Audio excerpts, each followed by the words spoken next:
Guten Morgen. Ich habe die große Freude, Sie zu begrüßen im Namen der Konrad-Adenauer-Stiftung. Lieber Herr Botschafter Latushka, lieber Herr Abgeordneter Wagener, lieber Herr Professor Lindner, sehr geehrte Damen und Herren. Ich freue mich sehr, dass Sie alle heute Morgen trotz der frühen Stunde und auch möglicherweise der Witterungsverhältnisse hier in die Akademie der Konrad-Adenauer-Stiftung gekommen sind, wo wir das 21. Minsk Forum heute veranstalten, was ich jetzt eröffnen darf.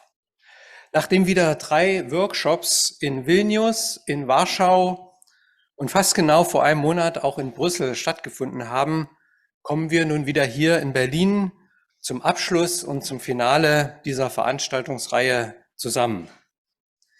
Im Laufe der vergangenen Jahre ist es schon fast zu einer Tradition geworden, an dieser Stelle mit Bedauern darauf hinzuweisen, dass ausgerechnet diejenige Stadt in der Reihe fehlt, die dem Format ihren Namen gegeben hat, die belarussische Hauptstadt Minsk.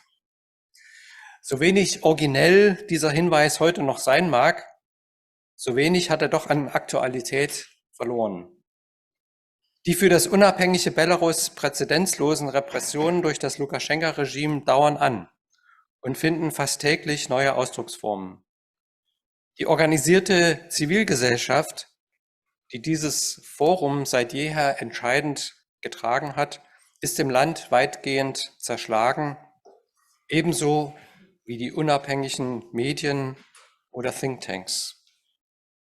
Die Beziehungen zwischen dem Westen, zwischen Europa und dem politischen Minsk sind derzeit eingefroren.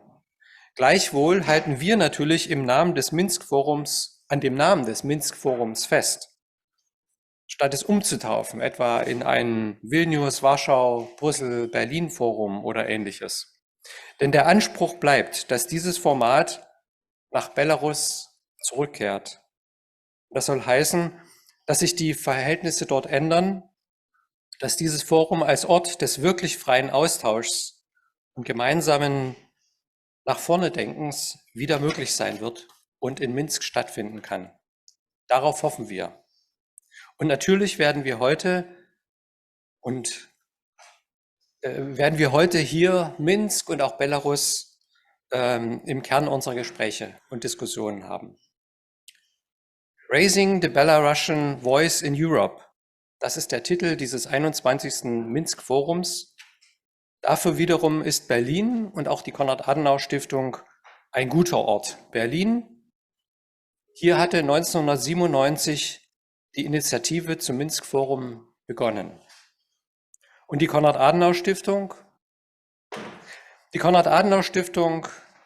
als Konrad-Adenauer-Stiftung konnten wir als langjähriger Partner des Minsk Forums 2007, also 10 Jahre nach der Initiierung dieses Forums, als erste deutsche politische Stiftung eine volle eigene Außenstelle für Belarus eröffnen, die allerdings vom Exil aus in Vilnius arbeitet. Viele der Partner unseres Auslandsbüros sind heute hier und darüber freue ich mich ganz besonders. Wie auch unser KAS-Büro befinden sich diese Partner im vorübergehenden Exil, insbesondere die demokratischen Kräfte.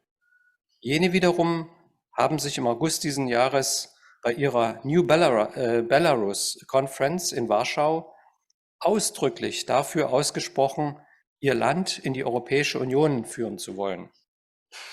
Wenngleich dies unter den heutigen Bedingungen kaum realistisch klingt, war diese Erklärung jedoch ein wichtiges, entscheidendes Zeichen. Denn diese Erklärung markiert einen Bruch mit dem althergebrachten, zuvor auch in demokratischen Kreisen weit verbreiteten Paradigma, dass Belarus am liebsten eine Insel der Neutralität zwischen Ost und West sein sollte und zeigt, dass die demokratischen Kräfte um Svetlana Tikhanovskaja den Weg in Richtung Europäische Union als den einzig richtigen für Belarus ansehen. Von den vielen Partnern im Westen wurden diese europäischen Ambitionen der Demokratiebewegung positiv aufgenommen. So nahm der Deutsche Bundestag vor 4 Wochen einen Antrag der Regierungsfraktionen an, der unter dem Titel stand „Für ein demokratisches Belarus in der europäischen Familie“. Bereits 10 Monate zuvor hatte die CDU-CSU-Fraktion einen ähnlichen Antrag eingebracht, der lautete: Belarus in die europäische Völkerfamilie zurückführen, den Freiheitswillen der Menschen unterstützen. Somit war die Union ihrer Zeit und der Regierung sichtbar voraus. Es ist sehr zu begrüßen, dass der Bundestag nun dieses Papier verabschiedet hat, dem auch andere Parlamente in Europa bereits Vorbildcharakter bescheinigen. Ein souveränes, freies, demokratisches, prosperierendes Belarus wäre aus unserer Sicht ein wertvoller Partner für die Europäische Union und ein wichtiger Baustein einer zukünftigen europäischen Friedensordnung. Welche konkreten Schritte heute möglich, sinnvoll und auch geboten sind, soll unter anderem heute bei dieser Konferenz besprochen werden. Ich freue mich, dass so viele den Weg zu uns gefunden haben und bin gespannt auf die heutigen Diskussionen.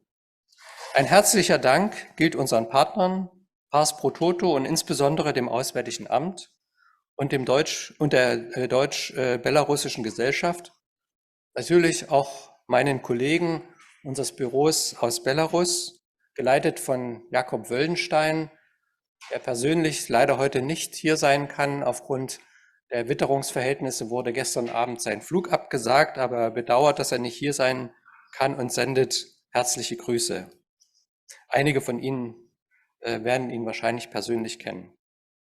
An den ehemaligen Vorsitzenden der deutsch-belarussischen Gesellschaft und Gründer des Minsk Forum, Professor Rainer Lindner, auch ihm gilt mein persönlicher Dank und an ihn darf ich jetzt das Wort übergeben. Vielen Dank.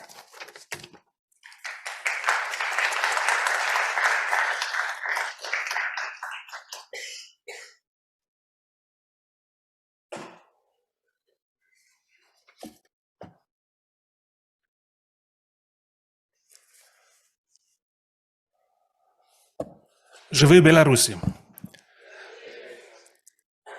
Guten Morgen, liebe Freunde, meine sehr verehrten Damen und Herren. Ich freue mich sehr, dass wir heute Morgen hier zum 21. Minsk Forum zusammenkommen können. Ganz persönlich für mich natürlich ein bewegender Moment, einerseits hier in Berlin zu sein, Sie zu sehen, viele von Ihnen, die viele Jahre uns begleitet haben, und zum anderen zu wissen, dass viele nicht bei uns sein können, die derzeit im Gefängnis sitzen, die gegen ihren Willen und vor allem gegen ihre Würde festgehalten werden. Vor 26 Jahren, im November 1997, manch einer war da noch gar nicht geboren, haben wir im IBB Minsk eine Plattform gegründet, die vor allem der Opposition, aber auch den Forschungsinstituten, Expertinnen und Experten eine Plattform bieten sollte für den regelmäßigen Austausch mit ihren Kollegen und Kolleginnen aus Berlin, aus Brüssel, aus den Ländern der Europäischen Union. Ich bin dankbar, dass wir heute Morgen hier gerade auch in der Konrad-Adenauer-Stiftung sein können, die uns wie auch die Friedrich-Ebert-Stiftung nahezu von Beginn an auf diesem Weg begleitet haben. Ich freue mich sehr, dass wir heute Morgen Sie, lieber Herr Wagener, bei uns begrüßen dürfen als Koordinator der Bundesregierung für die zwischengesellschaftliche Zusammenarbeit mit dem südlichen Kaukasus, der Republik Moldau, Zentralasien, aber auch als Point of Contact für die Zivilgesellschaft, auch aus Belarus. Vielen Dank, und ich bin Ihnen auch persönlich sehr dankbar, wie Sie in den vergangenen Jahren das Thema Belarus, aber auch Ukraine sehr prominent und auch immer sehr pointiert auch im Deutschen Bundestag besetzt haben. Ich freue mich, dass I'm very glad to have Pavel Latushka with us this morning, head of the United Transitional Cabinet of Belarus. Pavel, it's an honor and pleasure to have you here and to represent your government, to represent also the future of Belarus in terms of the political perspective. And of course, we are glad that you and your colleagues that are with us this morning will share with us your view on the future of Belarus. Wir werden später auch Herrn Matthias Lüttenberg begrüßen, Direktor für Osteuropa, Kaukasus, Zentralasien im Auswärtigen Amt, dem ich im Übrigen auch im Namen des Vorstands der Deutsch-Belarussischen Gesellschaft ausgesprochen dankbar bin für die Förderung dieses Formats inzwischen schon über 10 Jahre aus dem Fonds der östlichen Partnerschaft. Ohne diese Unterstützung, die in diesem Jahr, ich darf das hier ohne Zahlen zu nennen, sagen, so groß wie nie zuvor ist, das finden wir bemerkenswert und finden es auch als nicht nur Rechtfertigung, sondern auch als Auftrag, diese Dialogplattform mit Belarus fortzuführen. Das Regime in Minsk hat sich für die Vergangenheit entschieden. Seit Jahren unterdrückt es die Zivilgesellschaft und verhindert die Integration von Belarus nach Europa. Während die Ukraine im Kampf gegen den Aggressor Russland für die Zukunftsfähigkeit ihres Landes eintritt und Mitglied der EU werden wird, bleibt Belarus in der Geschichte seiner imperialen Umklammerung gefangen. Seit über 100 Jahren, seitdem wir von Entstehen einer belarussischen Nation sprechen können, lastet diese imperiale Politik in zarischer, in sowjetischer und postsowjetischer Zeit auf Belarus. Seit fast 30 Jahren herrscht Lukaschenko und verhindert einen demokratischen Wandel und die Öffnung seines Landes. Die Chancen für Belarus als Wirtschaftsstandort, des Austauschs von Investitionen, Innovationen und wirtschaftliche Integration hat seither nicht stattgefunden. Auch hier wählt das Regime die Vergangenheit. Auch hier ist es kein Zukunftsmodell für die Menschen, weder in Wirtschaft noch in Gesellschaft. 50% Rückgang der Exporte in die Europäische Union in den vergangenen 2 Jahren, dafür Russland- und China-Exporte deutlich gestiegen. Natürlich eine Folge der Sanktionen, aber eins ist ja auch klar, offenkundig werden ja die Waren in Belarus und aus Belarus auch in Europa gebraucht. Es könnte für die Menschen des Landes eine Öffnung bedeuten, wenn nicht die Regierung dem im Wege stehen würde. Belarusinnen und Belarusen haben 2020 klar zum Ausdruck gebracht, dieses Belarus hat aus ihrer Sicht keine Zukunft. Die Menschen aller Generationen haben sich damals für die Zukunft entschieden, in einem anderen politischen System leben zu wollen und zahlen dafür einen hohen Preis.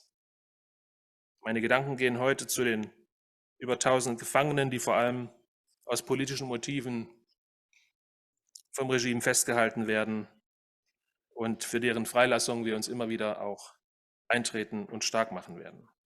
Viele von uns denken an diejenigen, die schon auf dem Minsk Forum immer wieder waren über die vielen Jahre. Und ich freue mich besonders, dass mein Freund und Kollege Anatoli Liabedzka heute Morgen bei uns ist.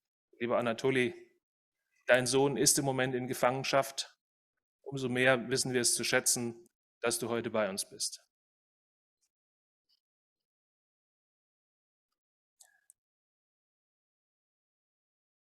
Meine Damen und Herren, dieses dunkle Zeitalter in Belarus muss zu Ende gehen.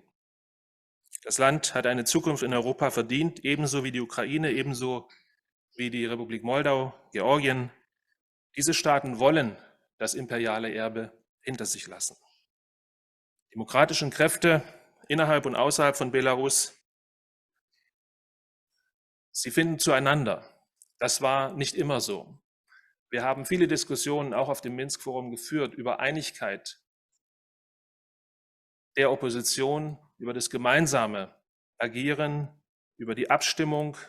Und ich glaube, auch wenn wir heute sehen, wer hier heute auch dabei ist, ob das die Rada BNR ist, ob das die Übergangsregierung ist, ob das andere Vertreter der Zivilgesellschaft sind, die demokratischen Kräfte müssen zusammenstehen, um die Zukunft des Landes zu gestalten. Man muss den Menschen in Belarus ein Angebot machen. Man muss sie mitnehmen. Man muss ihnen zeigen, welche positiven Effekte etwa ein Weg nach Europa in die Europäische Union hätte. Gerade auch die Mittelklasse. Das sind die Menschen, die sie gewinnen müssen, die sie überzeugen müssen, auch in Wahlen oder aber in anderer Form des Wandels, den wir gerne unterstützen werden. Das Minsk Forum soll auch in diesem Jahr ein Zeichen setzen.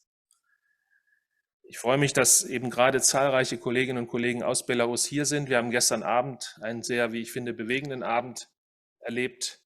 Es gab eine Klausur, über die hier berichtet werden wird in den letzten 2 Tagen. Das hat immer das Forum ausgemacht, eine offene Diskussion über die Landesgrenzen hinweg, über die Generationengrenzen hinweg, über die Bereiche Wirtschaft, Kultur, Gesellschaft, Wissenschaft, Politik hinweg und doch gemeinsam. Das Minsk Forum ist insofern auch ein Vorbild für eine sehr praktische Zusammenarbeit auch auf der deutschen, europäischen Seite zwischen etwa der Bundesregierung und einer NGO. Das ist keineswegs selbstverständlich und wir freuen uns, dass diese Förderung auch in diesem Jahr, in diesem Maße, in diesem Ausmaß stattfinden kann. Wir haben Vertreterinnen und Vertreter der Civil Society Cooperation, der BNR Rada, des German Marshall Fund, der Friedrich-Ebert-Stiftung, von Euroradio, Belarusian News Hub und unsere Kollegen aus Vilnius von Imaguru. Meine Damen und Herren, 26 Jahre nach der Gründung des Forums lassen Sie uns für folgende Punkte eintreten. Belarus soll eine Perspektive in der Europäischen Union haben. Nach einem politischen Wechsel, nach einer demokratischen Veränderung ist dies der Weg, der aus der Vergangenheit und einer Situation führen kann, in der die Menschen heute keine Zukunft sehen. Wir treten ein, zweitens, für die Freilassung aller politischen Gefangenen aus den Gefängnissen, für ihre Rehabilitierung, für ihre materielle Unterstützung, die ihnen in den Jahren der Gefangenschaft verwehrt geblieben ist. Und es sind nicht nur Gefangene im Übrigen aus dem Jahr 2020. In jedem Jahr, 21, 22, in diesem Jahr sind viele und vor allem junge Menschen in die Gefangenschaft geraten, werden gefoltert und werden ihrer Zukunft beraubt. Drittens fordern wir die Regierung in Minsk auf, jede Art von Grenzprovokationen, sowohl an der Grenze zu den baltischen Staaten wie auch zu Polen, zu unterlassen, sich an die Regeln der Vereinten Nationen, an die Vereinbarungen mit den Ländern der Europäischen Union zu halten. Viertens die Gesellschaft von Belarus, die Menschen, die Bürgerinnen und Bürger des Landes, deren Kreativität wir häufig aus westlicher Sicht unterschätzen und gar nicht wahrnehmen, welches Potenzial auch hier in Europa, gerade in der jungen Generation, vorhanden ist. Im Bereich IT, im Bereich der Kultur, im Bereich der Wissenschaften. Die Gesellschaft muss das Recht haben, sich zu entfalten. Belarus ist Mitgliedstaat der OSZE, Nachbarland der EU, Teil der östlichen Partnerschaft gewesen, wenn Sie so wollen. Es muss seine Gesellschaft fördern, Freiheiten seiner Bürger garantieren und eben diese kreativen Kräfte sich entfalten lassen. Zum Abschluss füge ich hinzu, und das tue ich in dem Moment als Vorsitzender des Deutsch-Ukrainischen Forums: Russland muss seinen Krieg gegen die Ukraine beenden. Russische Truppen müssen die Ukraine verlassen. Belarus wird auch künftig im geografischen Dreieck mit Russland und der Ukraine seine Eigenständigkeit und Eigenstaatlichkeit behaupten müssen. Das kann am besten in einer Kooperation mit seinen Nachbarn, etwa mit Polen, den baltischen Staaten, mit Deutschland, mit der EU geschehen. Die Ukraine wird sich aus dem Klammergriff Russlands lösen. Ebenso muss Belarus dies gelingen. Belarus muss dieses dunkle Zeitalter beenden. Das Forum wird weiterhin als Plattform dienen, diesen Weg zu begleiten. Meine Damen und Herren, gestern Abend hat die belarussische Künstlerin Weronika Krochnova für uns gesungen und hat die alten Lieder des Palesje nach Berlin gebracht. Sehr beeindruckend, sehr bewegend. Viele von uns haben mitgesungen. Es gehört zur Tradition des Minsk Forums, dass hier auch Künstler auftreten, übrigens auch Künstler, die zum Zeit des Auftritts etwa in Belarus selbst verboten waren. Und viele, die dabei waren, werden sich erinnern an die Auftritte von Lewon Wolski, einem Freund und Kollegen, der häufig bei uns zu Gast war. Und er hat in einem für mich sehr wichtigen Lied von 2003 seine Generation beschrieben. Моя поколение темно росло, теперь ему темно, так само светло. Мое поколение росло на мяже, заслано, жазлены в самой Душе. Meine Generation wuchs auf im Dunkeln. Jetzt ist ihm dunkel und hell zugleich. Meine Generation wuchs auf an der Grenze mit einem eisernen Vorhang im eigenen Selbst. Und dann heißt es weiter, es ist an der Zeit, Bruder, es ist an der Zeit. Para, Brat, para. Lassen Sie uns diese Zeile vielleicht zum Motto des Minsk Forums dienen. Es ist an der Zeit. Vielen Dank.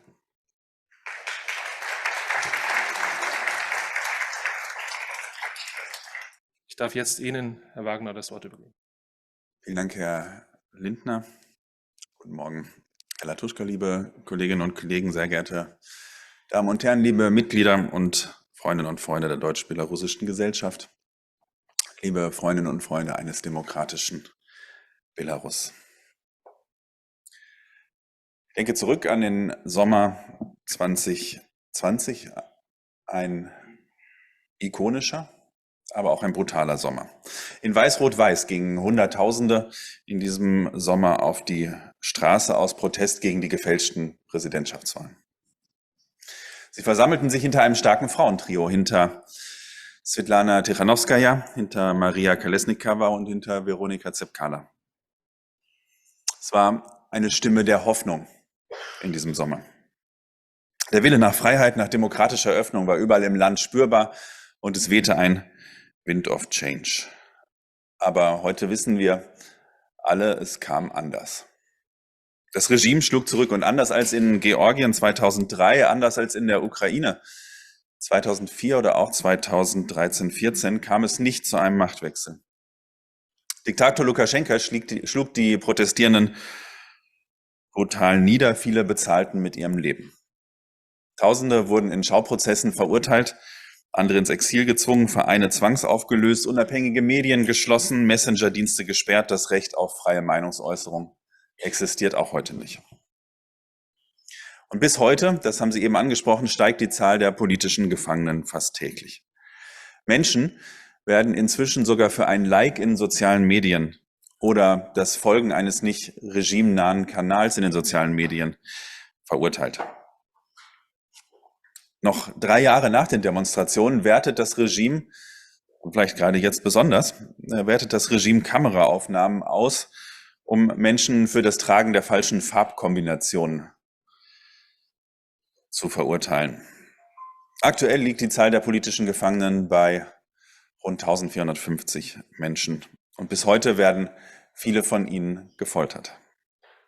Erst letzte Woche kam es erneut zu einer brutalen und breit angelegten Durchsuchungs- und Verhaftungswelle. Betroffen waren die Wohnungen von Mitgliedern des Vereinigten Übergangskabinetts oder Mitglieder des Coordination Council. Ich möchte ganz klar betonen, auch mit Blick auf die letzte Woche, die Bundesregierung und der Deutsche Bundestag verurteilen diese Verbrechen des Regimes aufs Schärfste. Die Missachtung von Menschenrechten ist durch nichts zu rechtfertigen und muss sofort gestoppt werden. Aber Belarus ist nicht nur Diktator Lukaschenka. Belarus, das sind für mich vor allem die mutigen, die wunderbaren Belarusinnen und Belarusen, die auf die Straße gegangen sind und die noch immer vor Ort oder im Exil in Berlin, in Vilnius, in Warschau für Demokratie und für Selbstbestimmung einstehen. Diese Menschen, ihr alle, ihr gebt uns die Hoffnung, dass Belarus eines hoffentlich nicht allzu fernen Tages eine Demokratie sein wird, in der alle in Freiheit und ohne Angst vor staatlicher Repression leben können. Und klar ist auch, dieses demokratische Belarus Dieses freie Belarus wird dann einen festen Platz in der europäischen Familie haben. Die Unterstützung für ein freies, demokratisches Belarus ist aber nicht nur unsere moralische, menschliche, politische Pflicht, sondern sie liegt in unserem ureigenen Interesse. Minsk liegt weniger als 1000 Kilometer von hier entfernt. Es kann uns nicht egal sein, was dort in unserer direkten europäischen Nachbarschaft passiert.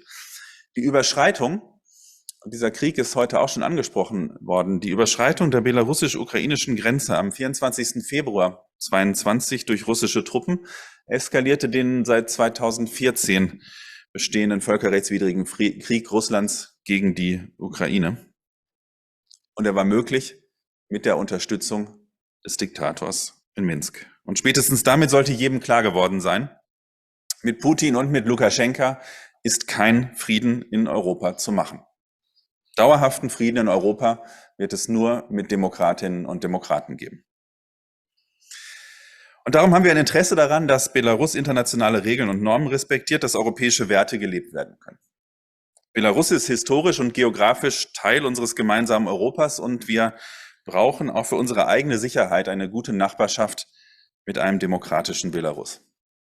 Die Bundesregierung und auch ich als Koordinator und als Bundestagsabgeordneter, wir arbeiten intensiv dafür, Belarusinnen und Belarusen zu unterstützen. Als Koordinator habe ich deswegen zum Beispiel einen runden Tisch ins Leben gerufen, der dem Austausch der Bundesregierung mit zentralen Akteuren des demokratischen Belarus hier in Deutschland dienen soll.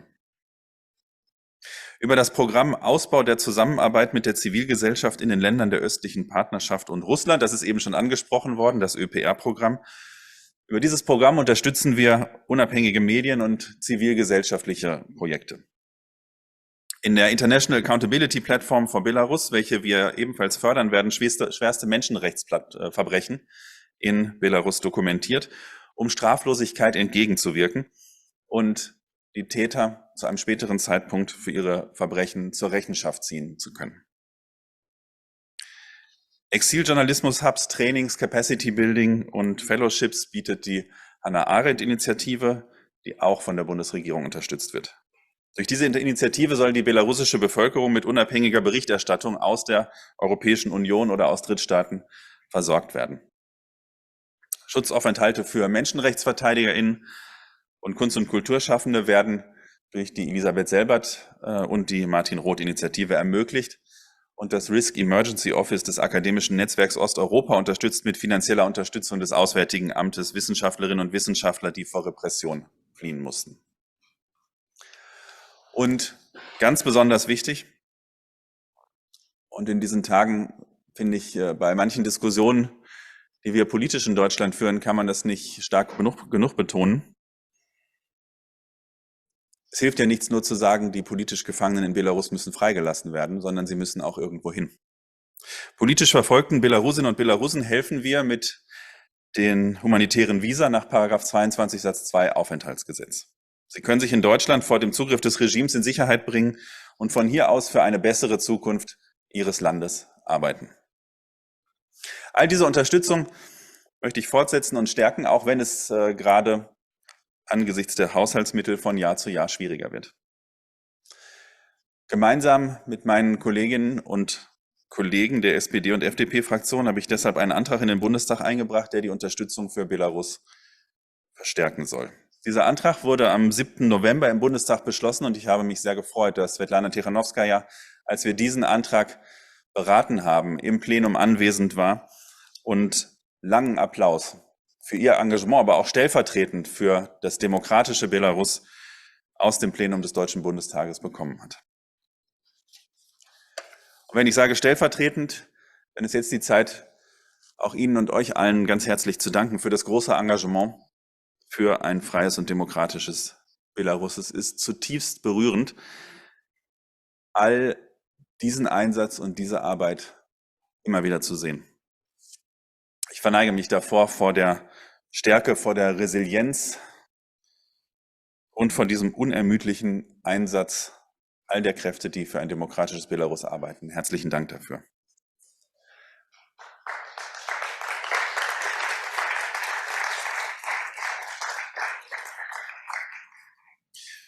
Und nach dem Dank kann auch nicht viel mehr kommen. Ich freue mich auf die Diskussion des heutigen Tages und auch mögliche neue Ideen, die dabei entstehen können, wie wir hier aus Deutschland ein demokratisches Belarus und all diese Arbeit auch weiter und möglicherweise noch besser unterstützen können. Vielen Dank.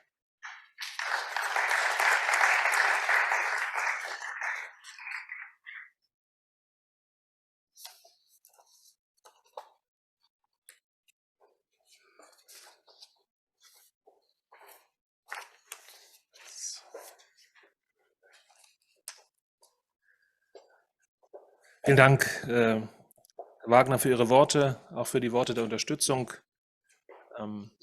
Wir als deutsch-belarussische Gesellschaft stehen Ihnen weiterhin als Ansprechpartner für diese Bemühungen sehr gern zur Verfügung. It's now my pleasure to welcome Pavel Latushka. I know these days are very busy for the Belarusian transitional government. As far as we know, tomorrow and the day after tomorrow, there will be the US-Belarus dialogue in Washington. And so I think our Berlin conference is as important as the Washington meeting. That's why it's our pleasure to have you here and to listen to your statement on the future of Belarus. Pavel, the floor is yours.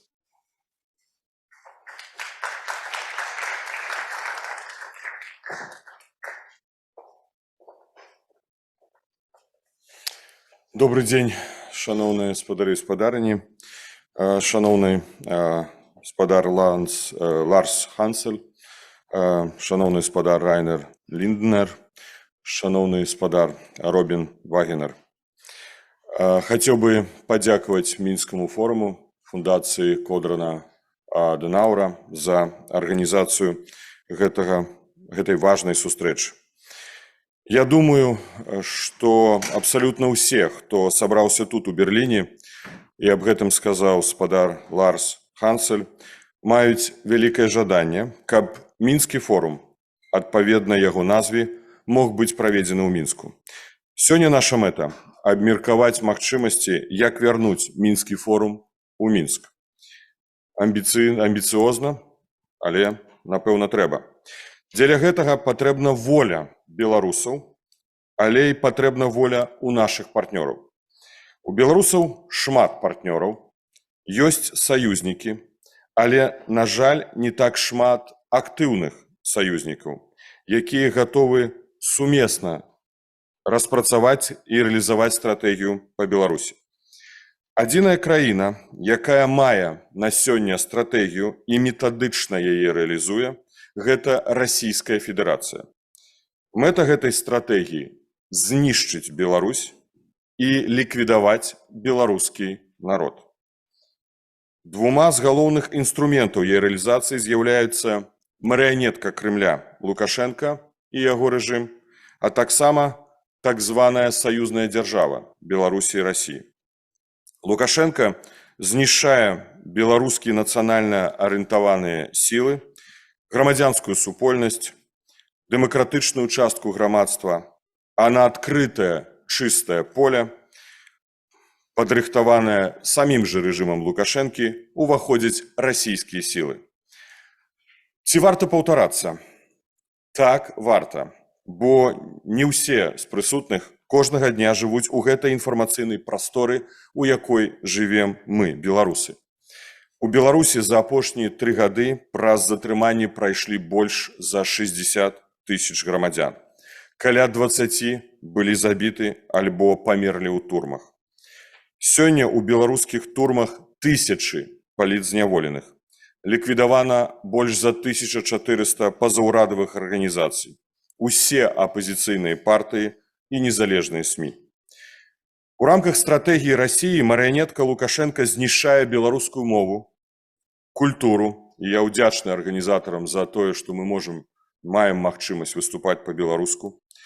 Лукашенка забараняе як аўтараў, так і творы, нават класікаў беларускай літаратуры. Праз манументальнае мастацтва адбываецца гераізацыя расійскіх гістарычных постацяў. Перапісваецца гісторыя краіны, якая адыходзіць ад гістарычных сувязяў беларускага народа з еўрапейскай прасторай да абсалютнай падпарадкаванасці расійскай імперыі. Адбываюцца сістэмныя дзеянні па вынішчэнні беларускай еўрапейскай прысутнасці ў краіне. Спыняюся. Мы аб гэтым папярэджвалі нашых партнёраў у 2020 і ў 2021. І як дыпламат ведаю, што ў вашых архівах, у вашых міністэрствах па выніках гэтых сустрэч ёсць гэтыя запісы. Але што ж, усё роўна адказнасць на нас, на беларусах. Хацеў бы вельмі шчыра вітаць прыняцце Бундестагам Германіі 7 лістапада рэзалюцыі за дэмакратычную Беларусь у еўрапейскай сям'і. Гэта выключна важны дакумент. І гэта фактычна дакумент-стратэгія Германіі ў адносінах да Беларусі. Гэта першы прыклад сярод еўрапейскіх парламентаў, і я бы марыў, каб асноўныя нашы партнёры прынялі падобныя дакументы. Хацеў бы падзякаваць дэпутатам правячай кааліцыі, а таксама прысутнаму тут кіраўніку групы Бундестага па Беларусі, спадару Робіну Вагенеру, а таксама МЗС Германіі за гэтую рэзалюцыю. І важна падкрэсліць, бо мы яе чытаем як сапраўды стратэгію. Што сумеснага мы можам зрабіць на падставе гэтай рэзалюцыі? І тут вельмі важна адзначыць, што патрэбны канкрэтныя крокі, бо дыскусій таксама шмат, але важна прымаць рашэнні і іх рэалізоўваць.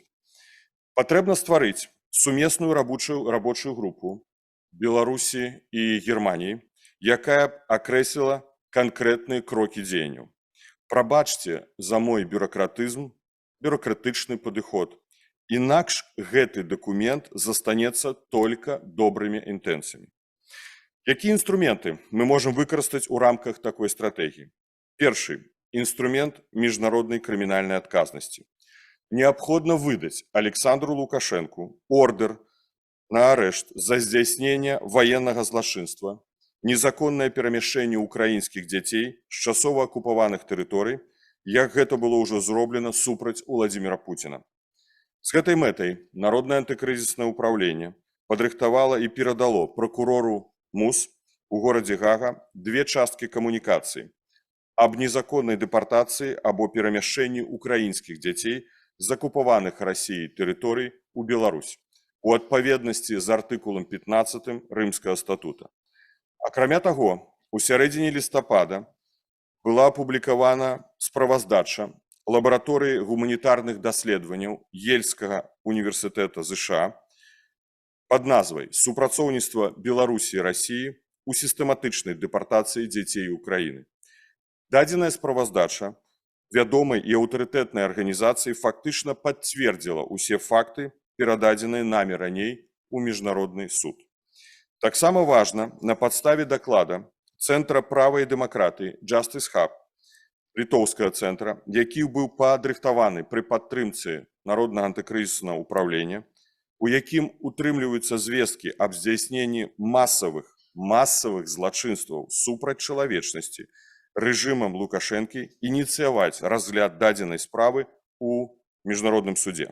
З траўня 2020 года па травень 2023 года больш за 136 тысяч беларусаў і беларусак сталі ахвярамі злачынстваў рэжыму Лукашэнкі супраць чалавечнасці, а менавіта незаконнае пазбаўленне волі, катаванні, забойствы, згвалтаванні і іншыя цяжкія формы сексуальнага гвалту, у тым ліку ў дачыненні да непаўналетніх, гвалтоўныя знікненні, пераследы і дэпартацыі. Справаздача Justice Hub змяшчае глыбокі прававы аналіз злачынстваў і, галоўнае, падрабязны алгарытм дзеянняў па задзейнічанні адпаведных механізмаў міжнароднага крымінальнага правасуддзя, юрысдыкцыі міжнароднага крымінальнага суда, стварэнні спецыяльнага міжнароднага крымінальнага трыбунала па Беларусі і прымяненні універсальнай юрысдыкцыі.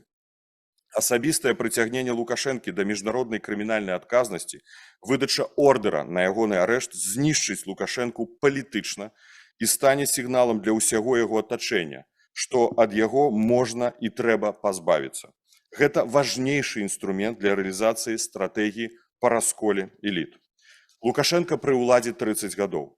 За 30 гадоў адбыліся гвалтоўныя знікненні палітычных апанентаў рэжыма, забойствы, гвалт, захоп грамадзянскага самалёта, міграцыйная вайна, дзейсная падтрымка рэжымам агрэсіі супраць Украіны. Лукашенко не панёс адказнасці. Калі адказнасць не наступіць, можна забыцца пра матывацыю беларусаў змагацца за дэмакратыю. Людзі не выйдуць ніколі за дэмакратыю, бо яны не бачаць, што працуе адказнасць. Яны проста ідуць у турмы. Дэмакратыя пераможа ў Беларусі толькі тады, калі наступіць адказнасць. Выбары ў Беларусі – гэта другое. Таксама важным з'яўляецца непрызнанне так званых парламенцкіх выбараў Лукашэнкі, запланаваных ім на люты 2024 года. Непрызнанне ўжо зараз, не чакаючы іх правядзення. Ці сапраўды трэба чакаць, што гэта будуць выбары? Калі тысячы палітзняволеных, калі няма незалежных СМІ і няма апазіцыйных партый, якія выбары? Гэты крок дасць сігнал унутр сістэмы. Перагарнуць старонку ў міжнародных адносінах немагчыма да таго часу, пакуль сістэма не пазбавіцца ад дыктатара і не пойдзе на дыялог з дэмакратычнымі сіламі. Трэцяе, санкцыі. Што неабходна зрабіць на гэтым стратэгічным накірунку? Працуюць, не працуюць, мы ўсё дыскутуем. Зразумела, мы не дасягнулі праз санкцыі той мэты, каб знішчыць рэжым.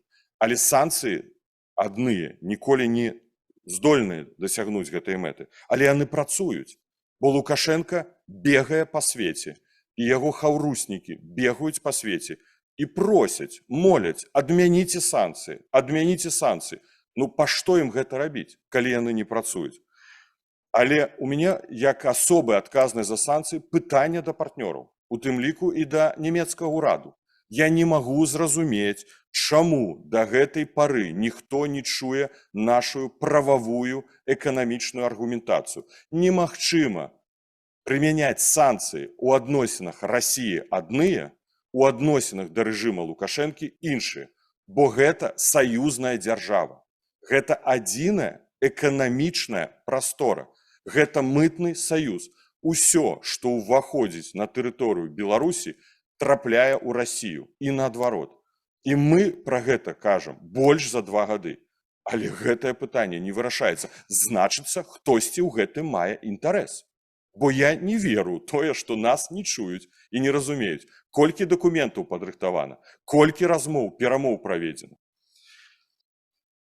Лепшым жа вырашэннем было б зразумела цалкам закрыць магчымасць перамяшчэння тавараў праз мяжу з Беларусю.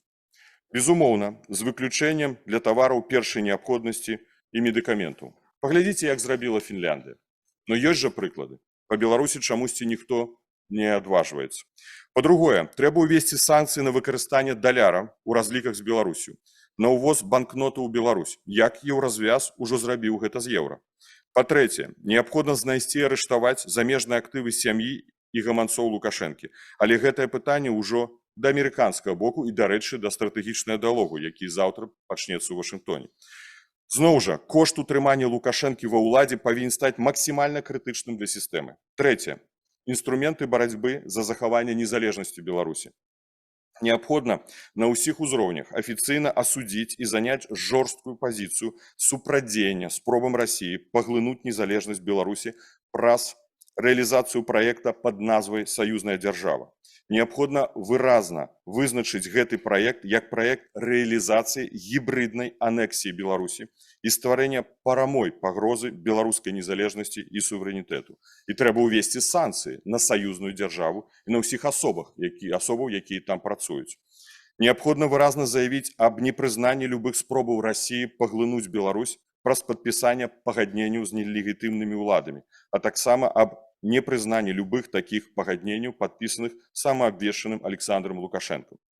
Разам з тым, для захавання беларускай інтэлектуальнай эліты неабходна рэалізаваць праект Нацыянальнага беларускага універсітэта за мяжой. Увогуле, неабходна павялічыць колькасць і падтрымку праграм, накіраваных непасрэдна на захаванне, падтрымку і развіццё беларускай нацыянальнай культуры, адукацыі і самасвядомасці. Патрэбна падтрымка еўрапейскага выбару Беларусі, аб чым сёння слушна было сказано. Чацвёртае. Безумоўна, адначасова з усімі пералічанымі дзеяннямі неабходна актыўна выкарыстоўваць і развіваць інструмент контрпрапаганды. Не люблю слово прапаганда, але ўсё ж такі контрпрапаганду трэба рабіць. Незалежныя беларускія медыі забяспечыць новыя тэхналагічныя рашэнні для доступу беларусаў да праўдзівай інфармацыі ўнутры Беларусі, павялічыць рэкламныя бюджэты для прасоўвання контенту незалежных СМІ і іншых арганізацый, якія вядуць актыўную інфармацыйную працу і супрацьдзеяння прапагандзе. Пятае. Палітзняволеныя. Учора і пазаўчора у Коордынацыйнай радзе адбыліся вялікія дыскусіі па гэтым абсалютна прыярытэтным пытанні. Прапаную просто адзін, мы можам дыскутаваць сколькі заўгодна, але канкрэтны крок. Допуск праўладнай дэлегацыі беларускіх спартсменаў да Алімпіяды ў Парыжы абумовіць вызваленнем палітычных зняволеных у Беларусі. Адначасова прадугледзець магчымасць удзелу ў гульнях свабодных беларускіх спартсменаў, якія выступілі супраць рэжыму. Каб рэалізаваць гэты падыход, патрэбна толькі воля. Безумоўна, адзінай магчымай стратэгіі, якая гарантавана спрацуе, не існуе, але без стратэгіі не будзе чаму працаваць увогуле. Мне часто пытаюцца, ці магчыма весці дыялог з Лукашэнкам? Адкажу, не, катэгарычна, немагчыма. Ці магчыма з яго рэжымам? Не, адкажу, немагчыма. Ці магчыма весці дыялог з элітамі? Так, магчыма. Прадзяржаўнымі элітамі, тыя, якія выступаюць за незалежную Беларусь. Але мы павінны зразумець, што Лукашенко ніколі не сядзе за стол перамоваў. Проста ніколі. Всё іншае будзе падман і хлусня. Але дзеля таго, каб выключыць яго з гэтага дыялогу, але гэта пытанне не аднаго дня, можа нават не аднаго года, на жаль, мы павінны паставіць на нём чорную метку. Чорную метку. Ён злачынец. Мы павінны адвярнуць ад яго эліты. Мы павінны паказаць яго максімальную таксічнасць для грамадства ўнутры краіны. Калі мы гэта не зробім, я, як былы чыноўнік, вам скажу, усімі, хто будуць сустракацца партнёры заходнія, гэта будзе хлусня і падман.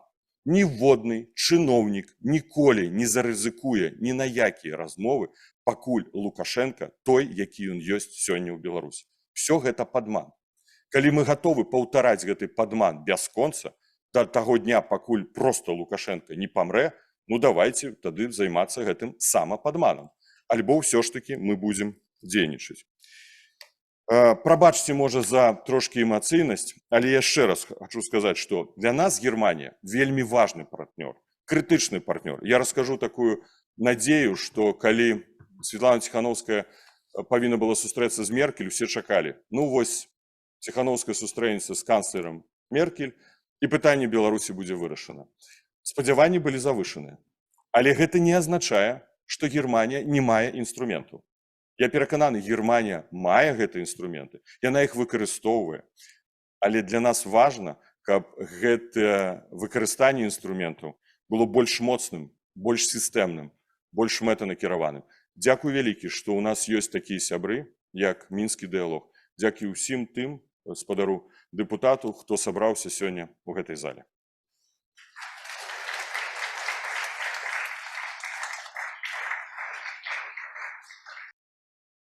Thank you very much, Pavel, Latushka, for this, I think, quite powerful speech and input for us all to consider really the big picture, what has been happening and what needs to happen. And I think you're quite right in saying that Germany and Europe do have a lot of instruments and ways to help, and to pursue a more forceful and more coordinated approach is one of the reasons why we are gathered here. And it would be fantastic if we can all leave at the end of this day in a more, I don't know, networked, coordinated, and I don't know, motivated fashion. It's my pleasure now to welcome to the panel the participants of our panel 1, which considers the political situation. While you all come up here, please consider that maybe you might need translation. I will just introduce you. So can I ask my fellow panelists to join me on the panel? This will be, on the one hand, Anatoli Liabedzka, the advisor for the Constitutional Reform and Interparliamentary Cooperation in the United Transitional Cabinet of Belarus. Robin Wagener, who we already heard from, who is the coordinator for the Intersocietal Cooperation with the Southern Caucasus, the Republic of Moldova and Central Asia, as well as the point of contact for the Russian and Belarusian civil society in exile. We have with us, joining us online, I can already see him here, we will later have him on the screen, Žygimantas Pavilionis from Lithuania, who is the chairman of the Committee of Foreign Affairs, the chairman of the Provisional Group for a Democratic Belarus, and the chairman of the Lithuanian-Ukrainian Parliamentary Assembly of the Seimas of Lithuania. And from our expert side, please, colleagues, join me already. You can already come forward. Thank you. We have Dr. Ryhor Astapenia, founder and distinguished fellow at the Center for New Ideas and part of the Belarus initiative of Chatham House. And finally, last but not least, Katia Glod, who is an analyst and consultant at SIPA, the Center for European Policy Analysis. All right, so I'll take my place in the middle of you.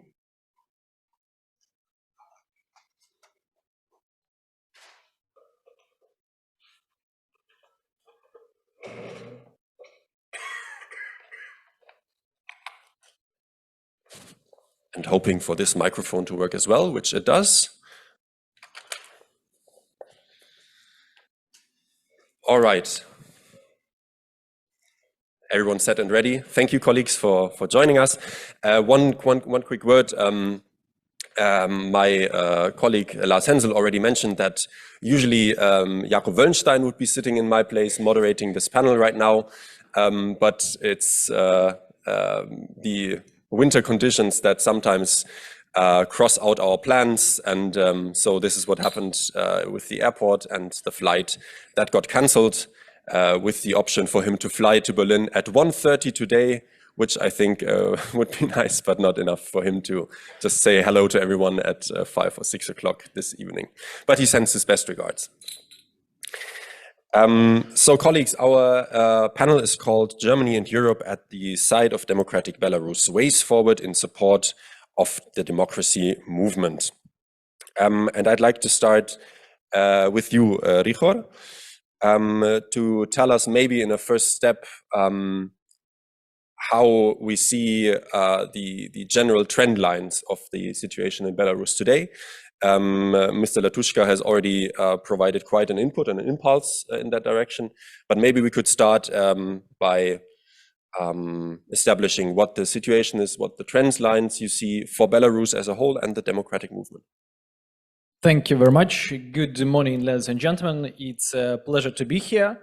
I will probably start with a couple of sentences on regional context, and then I will talk about Lukashenko, about the impact of the war on Belarus, and about Belarus society. I think that it seems now pretty certain that Putin's plan B, to wait till Ukraine's allies give up, get tired, and go home, it seems to be pretty working. And it seems pretty certain that Russia is not losing the war. And in practice, it means that Russia is not becoming weak enough that it will not allow Belarus to get out of the Russian sphere of influence. In general, Russia's war against Ukraine has strengthened Lukashenko and undermined Belarus. Russia's full-scale invasion seemed to be quite a turbulence for the regime in the beginning of 2022, but 2023 has seen somewhat of turnaround. Lukashenko has pivoted himself to started selling his non-direct involvement into the war as an asset, and that is why we hear plenty of statements from Ukrainian officials saying that, well, that there is a due credit to Lukashenko that for preventing any repeated invasion attempts from the territory of Belarus. The West, well, grappling with the war itself, It is now losing interest in Belarus as a sideshow, and Lukashenko's human rights crimes, although they are significant, well, the truth is that it's very difficult to regard them as on a par with Putin's war crimes. And despite the imposition of the Western economic sanctions, Belarusian economy is growing pretty fast. I think it's like 4% over the last 9 months. And Belarus has been shielded from the full impact of sanctions because of Russia's support and energy subsidies, new trade opportunities, including in the sector of defense. And the fact that incomes have risen over the last year, it also gives a feeling for the society that Lukashenko, of course, is a tyrant, but he is not a foolish, and he also tries to distance himself from the war by his abstract calls to have some peaceful negotiations, blah, blah, blah, stop the war, etc. So his communication seemed to be working well, and he feels quite confident at the moment about his situation. And but the truth is that actually he is selling the sovereignty of the country at the same time.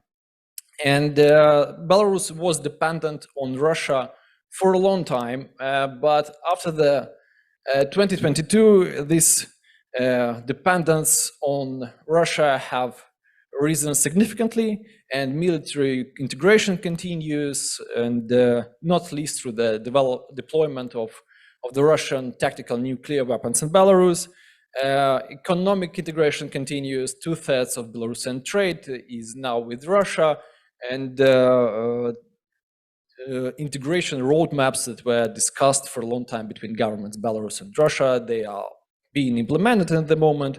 Belarus lost access to the EU ports and, of course, ports of Ukraine. That is why you can imagine how transit infrastructure now works for Belarus. And so even in the IT sector, which previously was very pro-Western and was integrated to the Western economy, there are more and more Russian companies that are gaining prominence there. There are also, as Pavel Latushka mentioned, that there are actually pro-Russian agents within the regime who are currently attempting to rewrite Belarus' historical narrative. They are removing books from the school curricula, altering perceptions of the Belarusian national heroes. For example, Kalinovsky, after whom the Belarusian unit fighting for Ukraine is named. As for the Belarusian side, I think there are two main things to mention.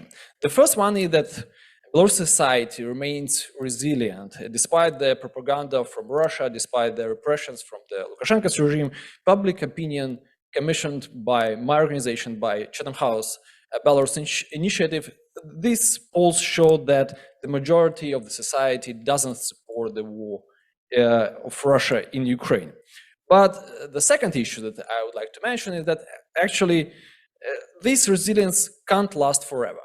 And considering all the propaganda, considering all the repressions, considering lack of interpersonal connections between Belarus and the West, considering that discriminatory practices that are discussed in some of the European countries against Belarusians, I think that considering all these trends, I think we shouldn't expect and think that the Belarus society will remain resilient. I will probably stop here, and sorry for being so depressed. I will start probably to be a little bit more optimistic during the Q&A. Yeah, thank you. All right, it's going to be the challenge of one of the panelists to make an optimistic point at least. So one or more is very much welcomed. Thank you very much, particularly picking up on the points. I think very importantly also to make this point in Europe that society is in fact not behind the policies of the regime inside the country or when it comes to Ukraine. Let me go to Katia next. You have a bit more of the transatlantic perspective working for SIPA. Maybe you could expand on the points that were just made by Ryhor, also considering how the I don't know, the policy-making community across the Atlantic is looking at the situation regarding Ukraine as a very, very short intro, as we see that these issues seem interconnected. Okay, well, thank you very much. Thank you very much for the introduction, and thank you very much to Minsk Forum. It's great. It's great to be here. It's very important that there is this dialogue and there is this opportunity to discuss Belarus within the context of Germany. I will maybe take first from where Ryhor have left and talk a little bit about how I see, and the expert community maybe from outside of Belarus, how we see the political opposition, civil society and media, and how that can be supported. Well, and trying to find something positive, I will start from this very positive point. I think that the Belarusian opposition is has acquired through the 2020 elections the legitimacy, both internationally and first of all, and most importantly, within the domestic public that it had never enjoyed before. And we don't have the figures, we don't know how many people voted for Svetlana Tikhanovskaya. We have, certain clear assessments, but we also saw people protesting before the elections. We saw people signing up for signature petitions, and we saw, of course, very big protests after the elections. And that all indicates that people in Belarus do support a different cause.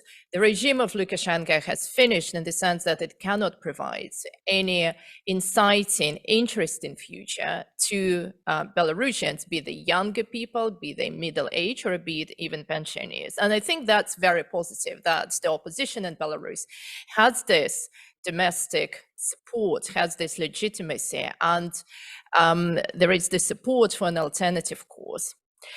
At the same time, of course, the opposition is very much at the beginning of its political building. And I think that's what we need to focus on. We need to focus not on discussing differences, but maybe to offer in the public different platforms, different ideologies. It's not a great word, but you know what I mean, offering, center right, left choices, but still being united against the regime, and offering this very bright alternative, which is or will be possible when Lukashenko will leave. And I think that's the most important point, that this vision, I think sometimes we really don't pay enough attention to, identity politics, emotions, but have this Euro-Atlantic vision, which is now the Belarusian opposition has announced. It has strategic dialogue both with the EU, which was started in June, and in the US, which is starting in a couple of days' time. I think that's very good, and another very positive point, that the opposition is ready to embrace this Euro-Atlantic agenda. And I think it's really starting to penetrate the policy circles in the EU and across the Atlantic, because before the opposition had always said that, this is not about the geopolitics, this is about the choice of the people to elect their own government.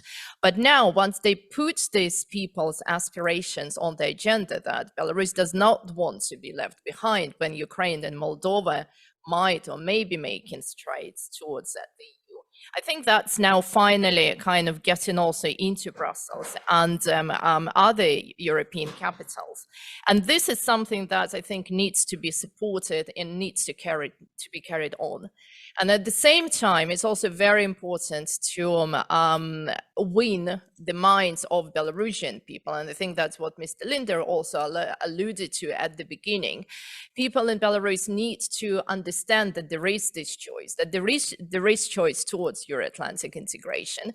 At the moment, they're very much within the Russian propaganda. They're very much, the country is very much, the regime is aligned with Russia. Businesses are now going to Russia. Even for those people who might aspire and want to be part of the EU, it is very hard to imagine how it's possible to do, what the practical steps toward that would be. And I think that's something that the opposition has to work on. It has to offer this vision, but it also must have a strategy, how to implement it, what the steps of this strategy will be.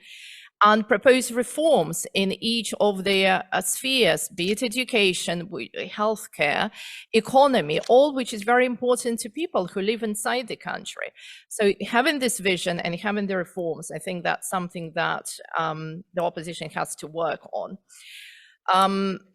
Very briefly, I know I'm running out of my time, but just to say about the situation with the media and support to independent media, obviously, in order to win the minds of people, media are absolutely crucial, independent media are crucial. We talked at the beginning, again, some speakers mentioned how difficult it is in Belarus to be able to have access to independent media.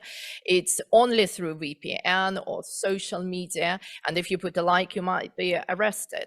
And funding, which is the most important thing that media used to have in Belarus, they were able to have some advertising. Now it's virtually impossible.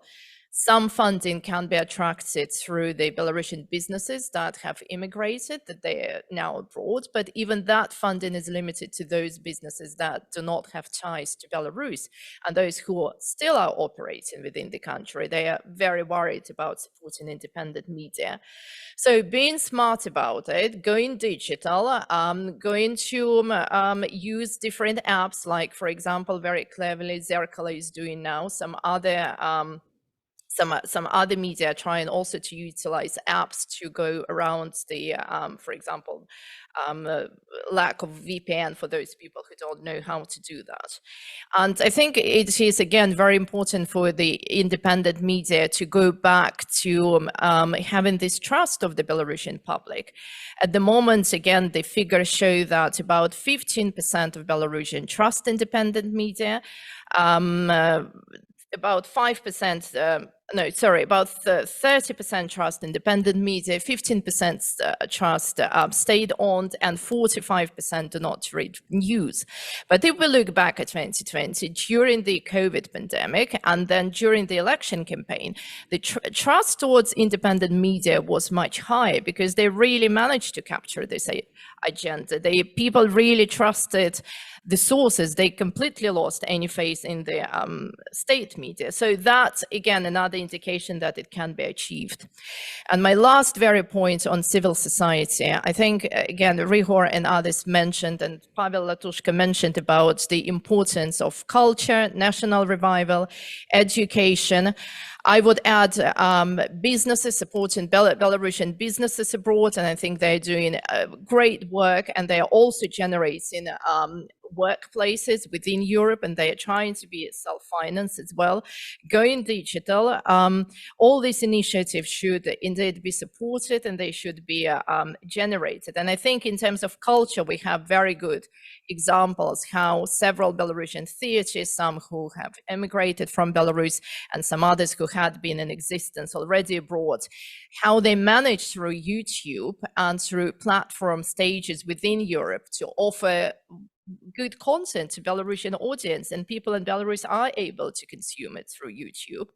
And national revival, again, I think that's so much to do with the Russian propaganda currently and militarization of education in Belarus, with all the anti-Belarusian narratives. I think so many, again, courses can be done from Belarus for schools, for any people who would like to take them. So in other words, there is a lot of opportunity, and digital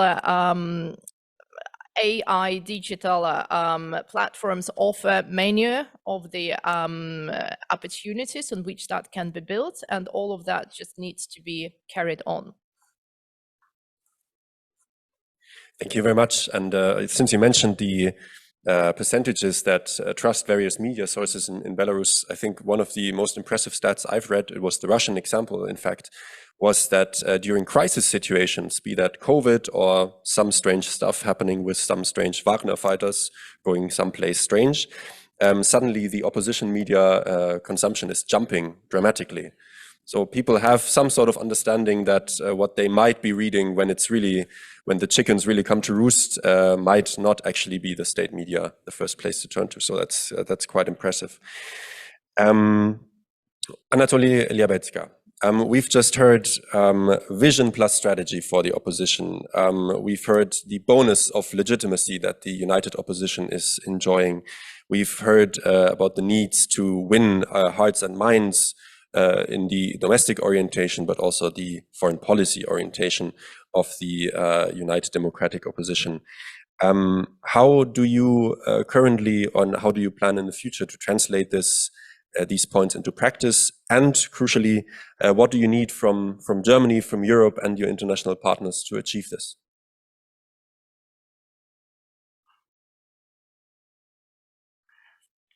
Дякую. Адказваць на пытанне, хто вінаваты, значна прасцей, чым адказ на пытанне, што рабіць. Але я цешуся, што пазаўчора мы абмяркоўвалі Беларусь у Киеве, учора у Варшаве, сёння у Берліне, а 14 снежня з маім сябрам Жыгісам Павілёнісам мы будзем гаварыць пра Беларусь у сейме Літвы. Вось гэта якраз і ёсць адна з найважнейшых задачаў, каб Беларусь прысутнічала ў міжнароднай павестцы дня. Больш Беларусі у Европе, ў еўрапейскіх інстытуцыях, у парламентах, у міжнародных арганізацыях. І разам з тым больш Еўропы у сэрцах і галовах Беларусі. Это наша стратэгічная задача. Я цешуся, што вось гэтая зала становіцца вельмі комфортнай для беларускай павестцы дня, бо адносна недавно мы разам з Робінам вось тут былі і завяршалі працэс стварэння альянсу дэпутацкіх міжфракцыйных групаў за дэмакратычную Беларусь. І хачу сказаць, як пазітыўны факт, што сёння альянс гэта 23 парламенты, пачынаючы ад Канады і США і заканчваючы Сакартвэла і Молдовай. Это азначае, што праз парламенцкае вымярэнне мы можам прасоўваць беларускую павестку дня. І гэта станоўчы фактар. Натуральна, што вельмі важна, што нямецкі Бундестаг прыняў вельмі моцную рэзалюцыю па Беларусі. Гэта першы крок. Нам трэба зрабіць другі крок, пра тое, што часткова гаварыў і Павел Латушка. Я толькі думаю, што інструмент, магчыма, у нас ужо ёсць. Група за дэмакратычную Беларусь Бундестага Нямецчыны. Нам трэба распрацаваць пакрокавую стратэгію рэалізацыі гэтай надзвычай важнай рэзалюцыі па Беларусі. І гэта датычыць не толькі Нямецчыны, але і іншых нацыянальных парламентаў, міжнародных арганізацый, дзе мы прымаем рэзалюцыі па Беларусі. Бо што бракуе? Мы прымаем добрыя дакументы, але назаўтра пачынаецца рэальнае жыццё. І няма карэляцыі таго, што прынята, з тым, што ёсць на практыцы. Вось калі мы выпрацуем такія інструменты, такія механізмы, як рэалізоўваць тыя палітычныя рашэнні, якія прымаюцца на ўзроўні нацыянальных парламентаў, міжнародных арганізацый, мы станем на прыступку вышэй. Мы будзем больш моцнымі. І гэта вельмі важна зрабіць. Калі мы гаворым пра дэлегітымізацыю так званых выбараў, якія будуць у лютым, так, это будзе першая выбарчая кампанія ў Беларусі, калі у нас ёсць усе падставы яшчэ да яе пачатку заявіць аб яе нелегітымнасці. І тут мы ўжо робім першыя крокі. Вось літаральна заўтра, паслязаўтра у Брусэлі, у Еўрапейскім парламенце пройдзе форум 8+100. 8 беларускіх партый і маем амбіцыю далучыць 100 еўрапейскіх партый. І там, магчыма, будзе прыняты якраз дакумент аб дэлегітымізацыі так званых выбараў у Беларусі. Я думаю, што вось такіх заяў, такіх рэзалюцый мусіць быць як мага больш. Зроблены і другі крок. Ужо ў павестцы дня парламенцкай асамблеі Рады Еўропы будзе даклад па Беларусі, дзе таксама будуць пункты аб дэлегітымізацыі выбарчай кампаніі ў Беларусі. І тут, натуральна, вельмі важна, я вяртаюся да нашых гаспадароў, бо прадстаўніцтва Нямецчыны ва ўсіх міжнародных арганізацыях, яе голас вельмі моцны.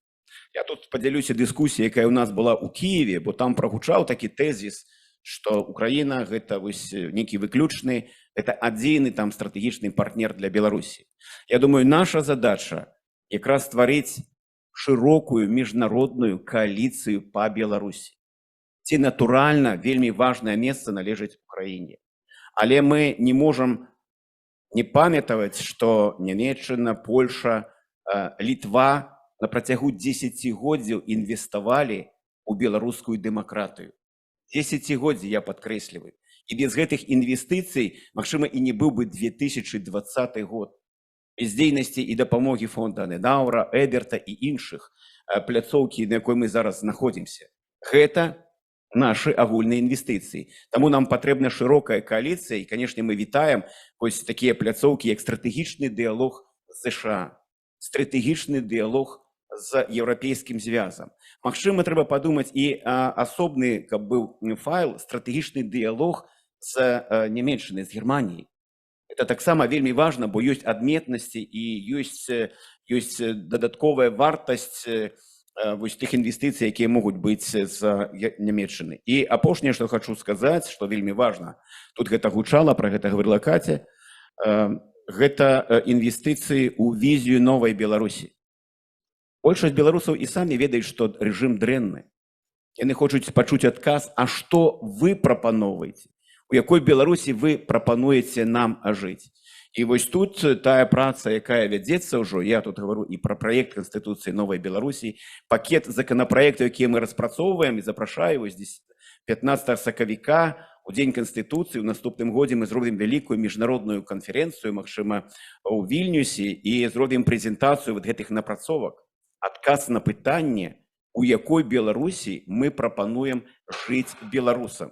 І тут з задавальненнем скажу, што далучаны да гэтай супрацы і нямецкія эксперты, і літоўскія, і польскія. Той жа праект Канстытуцыі новай Беларусі, гэта 40 вядучых канстытуцыялістаў еўрапейскіх, якія былі так ці інакш далучаны да гэтай працы. Ведаю, што такую ж працу робяць і іншыя пляцоўкі, вось Ryhor, адну з іх прадстаўляе. Это вельмі важна для беларусаў паказаць альтэрнатыву. Ну, і, відаць, крыху хацеў паспрачацца з Ryhorам, але думаю, што будзе магчымасць гэта ў адказах на пытаннях. Адзначу толькі, што для нас мэта наша, тут гэта прагучала, гэта Беларусь у еўрапейскім звязе. Я не ўяўляю, каб такое можна было сказаць, знаходзішся ў Берліне, там 3-4 гады. Свет мяняецца вельмі хутка. І для нас вось гэта не проста мара. Для нас гэта частка нашай супрацы. Я цешуся, што ў нас ёсць такія хаўруснікі, як група за дэмакратычную Беларусь у нямецкім Бундестагу. Я цешуся, што такіх 23 групы. Я цешуся тое, што ёсць такія пляцоўкі, як Мінскі Форум. Гэта ўсё нашы хаўруснікі, якія зробяць гэтую мару рэальнасці. 1000 кіламетраў да Менска. Магчыма, нам трэба будзе зрабіць да сяброўства Беларусі ў еўрапейскім звязе 1000 крокаў. Але мы іх зробім, таму што я бачу, якая ў нас сёння кааліцыя. Таму яшчэ раз дзякуй за гэты дыялог, за гэту магчымасць размовы. І думаю, што ў наступнай дыскусіі магу агучыць яшчэ некаторыя вельмі канкрэтныя крокі, якія ўжо зроблены з гэтых 1000. Дзякуй. Thank you so much, Mr. Liabedzka. I think this is a good opportunity, since you have mentioned Lithuania various times, to try and bring in Mr. Pavilionis. I can see behind me, he is kind of there. We will magnify him. Yeah, so Mr. Pavilionis, Lithuania has been mentioned various times, I think correctly, as a key strategic partner, not only today, not only since 2020, but indeed for decades. At the same time, you find yourself in a peculiar situation. Next year, 3 elections, and given the increasing, given the presence of Belarusians and Ukrainians and others on the territory, increasing questions how to handle all these issues. Maybe I can just hand you then an open-ended question, being like, how do you see the situation regarding Belarus? How to keep up the support and the presence of the issue in Lithuania and Europe, and what else can we do to support this? Thank you.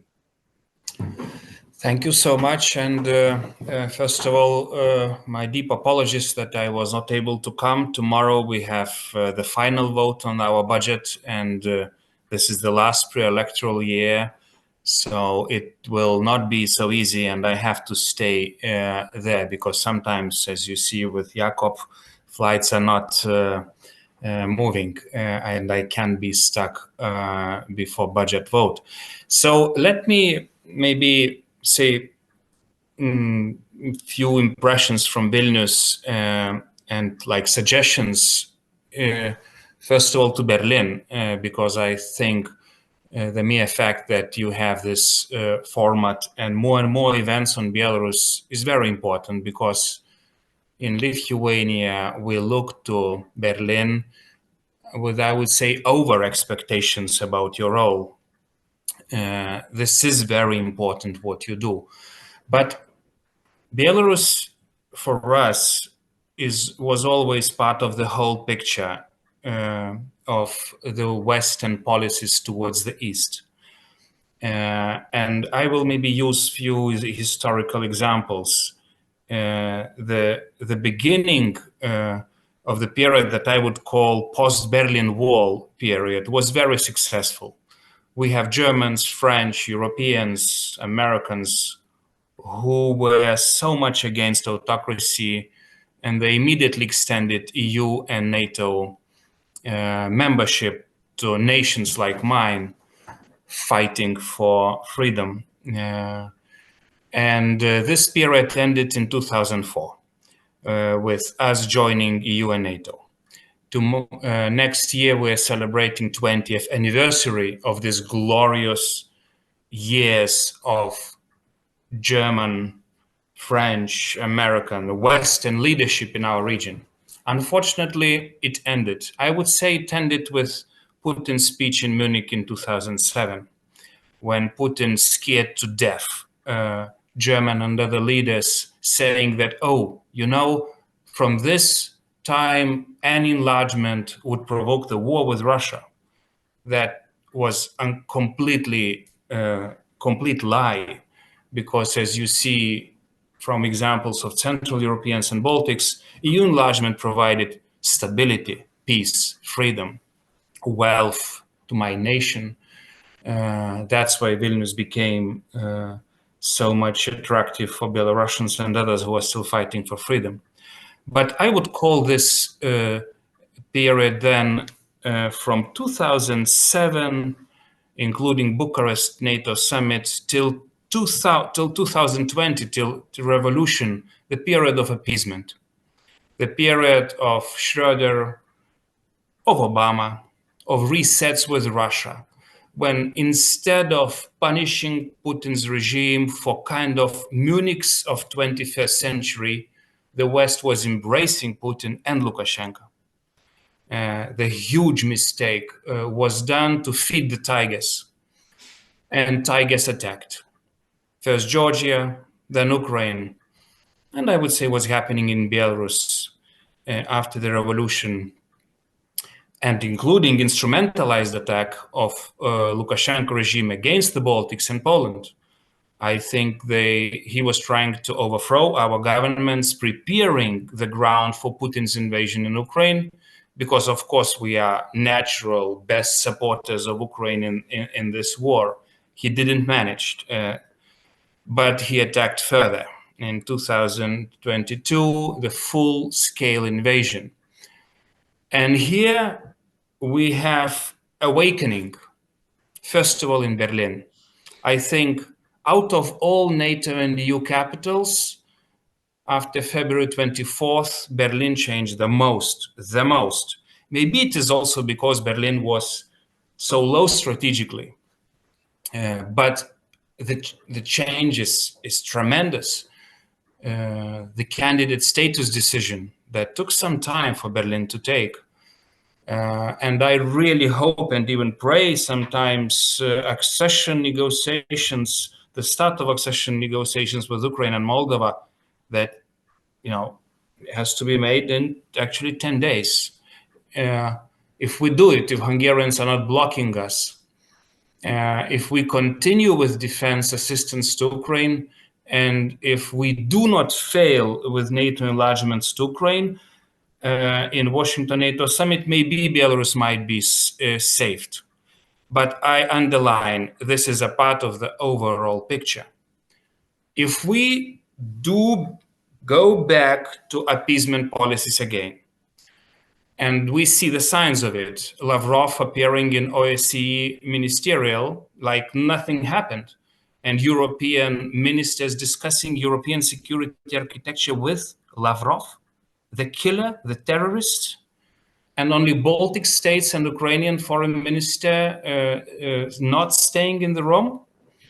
Well, it's interesting. So if we do not proceed with accession talks in 10 days with Ukraine, if we do not make a NATO membership decision for Ukraine in Washington NATO summit, and I will try to stay very diplomatic, but Berlin role in not making this decision in Vilnius was quite important. So I think that might be the end of Belarus, and that might be the end of us, because if we fail in Ukraine, we are next, and that will be the beginning of something very big. So for me, sitting in Vilnius, it's like 39. Either we make good conclusions and we avert the huge war that will be with NATO with time, or we make statements like Chamberlain made, and we continue to survive with current days Hitler. And I do it, I say it deliberately to provoke the debate, because you should understand that two regimes, Hitler and Stalin, provoked the war and annihilated us here. But for some reason, the Bolshevik regime and the KGB that is now ruling Moscow was not even touched. For 100 years, this regime rules the planet. It's in Security Council of United Nations. It mocks the OSCE and all rules of the game our grandfathers created, or your grandfathers created after Second World War. So if Germans, with all those big changes in Berlin, they will appease this regime again, this will be the end, I think, of our world, and including us sitting here in Vilnius. But we still have a chance to make it right. I think the year 24, will determine the decades we live in Europe. If we do right decisions on Ukraine, if Ukraine prevails, if we might create the dreams of Bush the father, who said, I think it was in Germany in '89, this great speech about Europe whole and free. I still believe that we can make it after all the mistakes we did. But first of all is Ukraine. It's our military support. It's our EU and NATO membership. If we consolidate it, it might create future for Belarus, of course for Moldova, of course for Caucasus republics, and I think for Russia itself. And I'm now coming to situation in Vilnius. Well, you know that Vilnius is not only the center of Belarus freedom, but also Russian freedom. It's the biggest Russian dissident center, because if we do right decisions next year, maybe we can create hope also for Russian transformation. Maybe it will take another decade or so, but if we don't make it, we close the window. And on specific Belarusian situation, I have just one big request. Yes, we are moving to quite an important electoral year in Lithuania. And you noticed before Polish elections, you had very heated discussions about closing the borders to Belarus. I think Russian KGB is actively working with this narrative. trying to create new walls between us and Belarusians. And I need your help. I need your, German politicians come to Lithuania, explain why it is important to keep the strategic perspective for Belarusians. But we are a very small country. We, as my friend Liabedzka just said, we are fighting for Belarus freedom for decades when nobody was fighting for it. Nobody. And when you have 17,000 Belarusian citizens moving to your country just this year, and in total more than 70,000 in my little country, it creates a lot of tensions. We try to keep the balance, try to find the wisest solutions, but even this week, we might have new suggestions to close the border with Belarus. And we will have heated debate, not only on the budget, but also on the strategic issue. So if Berlin again is showing the leadership on Eastern France, if we save Ukraine, we will be able to save Belarus. But if Berlin fails again, I think next year might be the last year for all those conferences, all those discussions, and also Belarusian freedom. I tried to make it as provocative as possible, hoping for questions after our panel. Thank you so much, Mr. Pavilionis. I think you succeeded. Very clear words from Lithuania.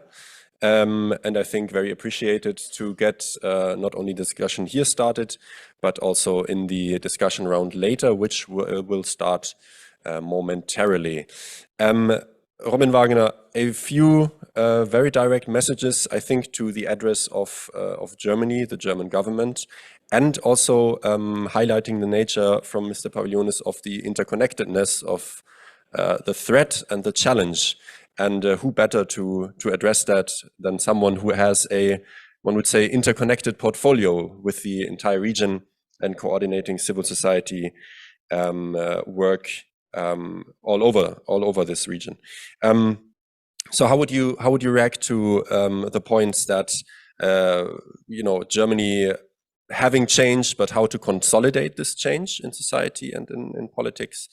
And maybe you can also reflect, since so many expectations or points are addressed at Germany, what is the role of Lithuania, for example, since we have Mr. Pavilionis with us, in our strategic thinking and in our strategy towards Belarus and the wider region?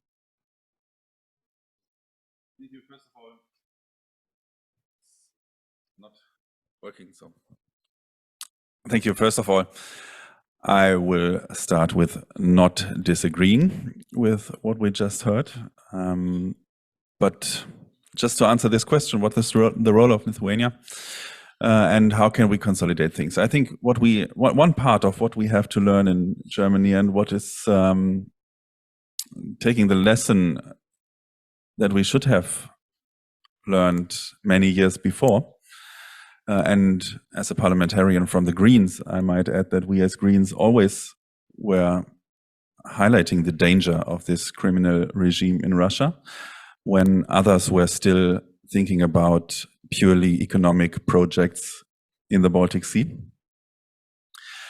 I would say one lesson to learn is that others may be right sometime, and that we have not the only proper explanation of what is going on east of us, and others are our partners in the east. That is part of our Eastern enlargement of mindset. And so this is one part of what is Lithuania's role. It's also having an opinion, and our role is hearing this opinion. That does not necessarily mean that we do everything that comes from Lithuania or from other countries, but really listening with an open ear, I think, is totally important. And also let me say thank you to Lithuania for the great support for Belarusian democratic exile in your country. I have been in Lithuania some months before and visited some representatives from the exile, and it's very impressive to see what you are doing in Vilnius, actually. And another aspect that I want to agree with is the importance and the interconnectivity that you mentioned of the struggle of Ukraine at the moment. And Anatoli said we need a coalition for Belarus with Ukraine being a part of. And actually, I would say, and just taking this as the first step before every other thing we can do, the most important thing we can do to support democracy and freedom, at least in our part of the world, is supporting Ukraine's fight at this moment, as Ukraine is fighting with their lives for democracy and freedom. And actually, that is what I hear when I'm talking to Democrats from Russia and ask them, what can we do for you? And the first answer is support Ukraine's fight. And I think this is also true when we look at Belarus, as Lukashenko so closely connected himself to the other dictator, to Putin, that he's only alive because of Putin's regime. And so the support for Ukraine's fight at the moment is also a fight for democracy in Belarus. And the other part is, with supporting Ukraine in its struggle at the moment, we have to make clear that the dreams of the dictator and the Kremlin of a unified regime of a big Russia without any sovereignty for Belarus and Ukraine, which is his dream, but the nightmare of everyone else in our region, that this will never come true. And so it's also the support for sovereignty of Belarus when we support Ukraine. And I think this is the most important thing we have to do. And to those who read German media and my parliamentary speech, it might be no surprise when I say that I think we can increase our support there, and we have to increase our support, although Germany is the second biggest supporter also militarily for Ukraine, which is important, but I think we have to increase that. And there are other things we can provide, other weapons we can provide, but also the amount of things we have to provide. But this is a common task we all have. It's not only a German problem we have there. And then when I'm coming directly to Belarus, what we can do, I think just some general thoughts, and not only the concrete points, but the first general point is that the struggle for democracy and freedom in Belarus will not be won with selfies on symbolic dates, but with very concrete steps that have to be taken.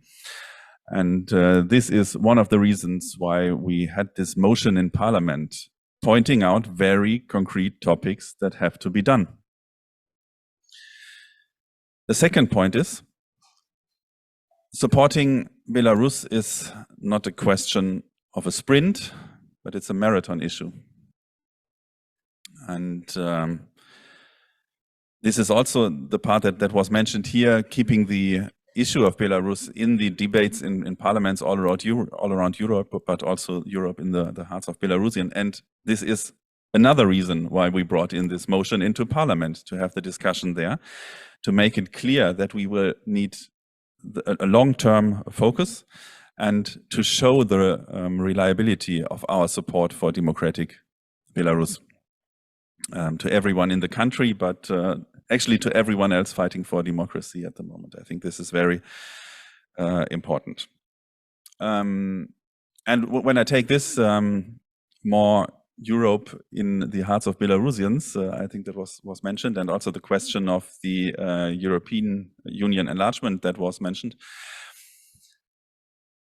I've just been several times to Armenia and talked with Armenian friends about their perspective and their withdrawal from Russia's grip. And they always said, we need the answer from Europe when we withdraw from Russian influence. And that is why we as Armenians, that is what they told me, why we watch closely what is happening with the candidacy status for Georgia. Because this shows us that there might be a European perspective for countries in our region, and why it is important to provide that. And I think taking up this thought is also important in providing this European thought and the openness of a European family to the hearts and minds in Belarus when we give a clear perspective to Ukraine and Moldova at the moment, which doesn't necessarily mean that it must be the same path that people in Belarus will choose, because they have to choose. But it is a sign of open arms of our European family that we have to show there. And this is why I so strongly support the European enlargement processes, and actually wrote on the motions for Parliament in order to enable the German government to take fastly the next steps in this process. And the third thing is, in our minds, we have to understand that the support for Belarus, and I mentioned that in my speech, is our own strategic interest. And this is a third reason why we brought in this motion to Parliament, to bring that to minds.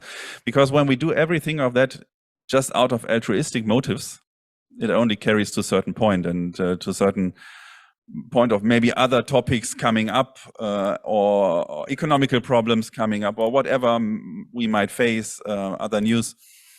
No, it is our own strategic interest to have stable, democratic countries in our neighborhood, and to stand up in this global struggle, of which Belarus is one part, the global struggle between democracy and authoritarian dictatorial regimes at the moment that is going on in many different countries, and one of them is Belarus.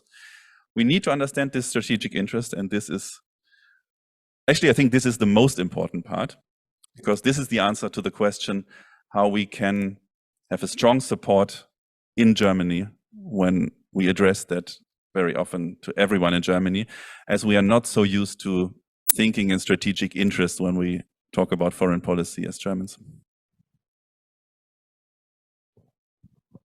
Thank you so much. I think this is a fantastic point to end our first round on.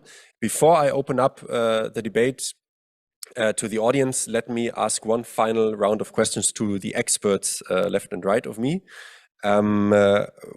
reflecting on the role of the elections, the fake elections that are about to happen in February. Maybe you could comment on what this means for an authoritarian regime. I think elections are always a kind of wary point, an inflection point, a point where certain issues are highlighted in the eyes of everyone in the population, and as Anatoli pointed out, an inflection point for the legitimation that is necessary for authoritarian regimes, probably even more necessary for an authoritarian regime than a democratic one. So I don't know if any of you has thoughts of how the authorities are like planning for the event, what might happen, and what might be the effects of a obviously fake election 4 or 5 years after the huge protest summer.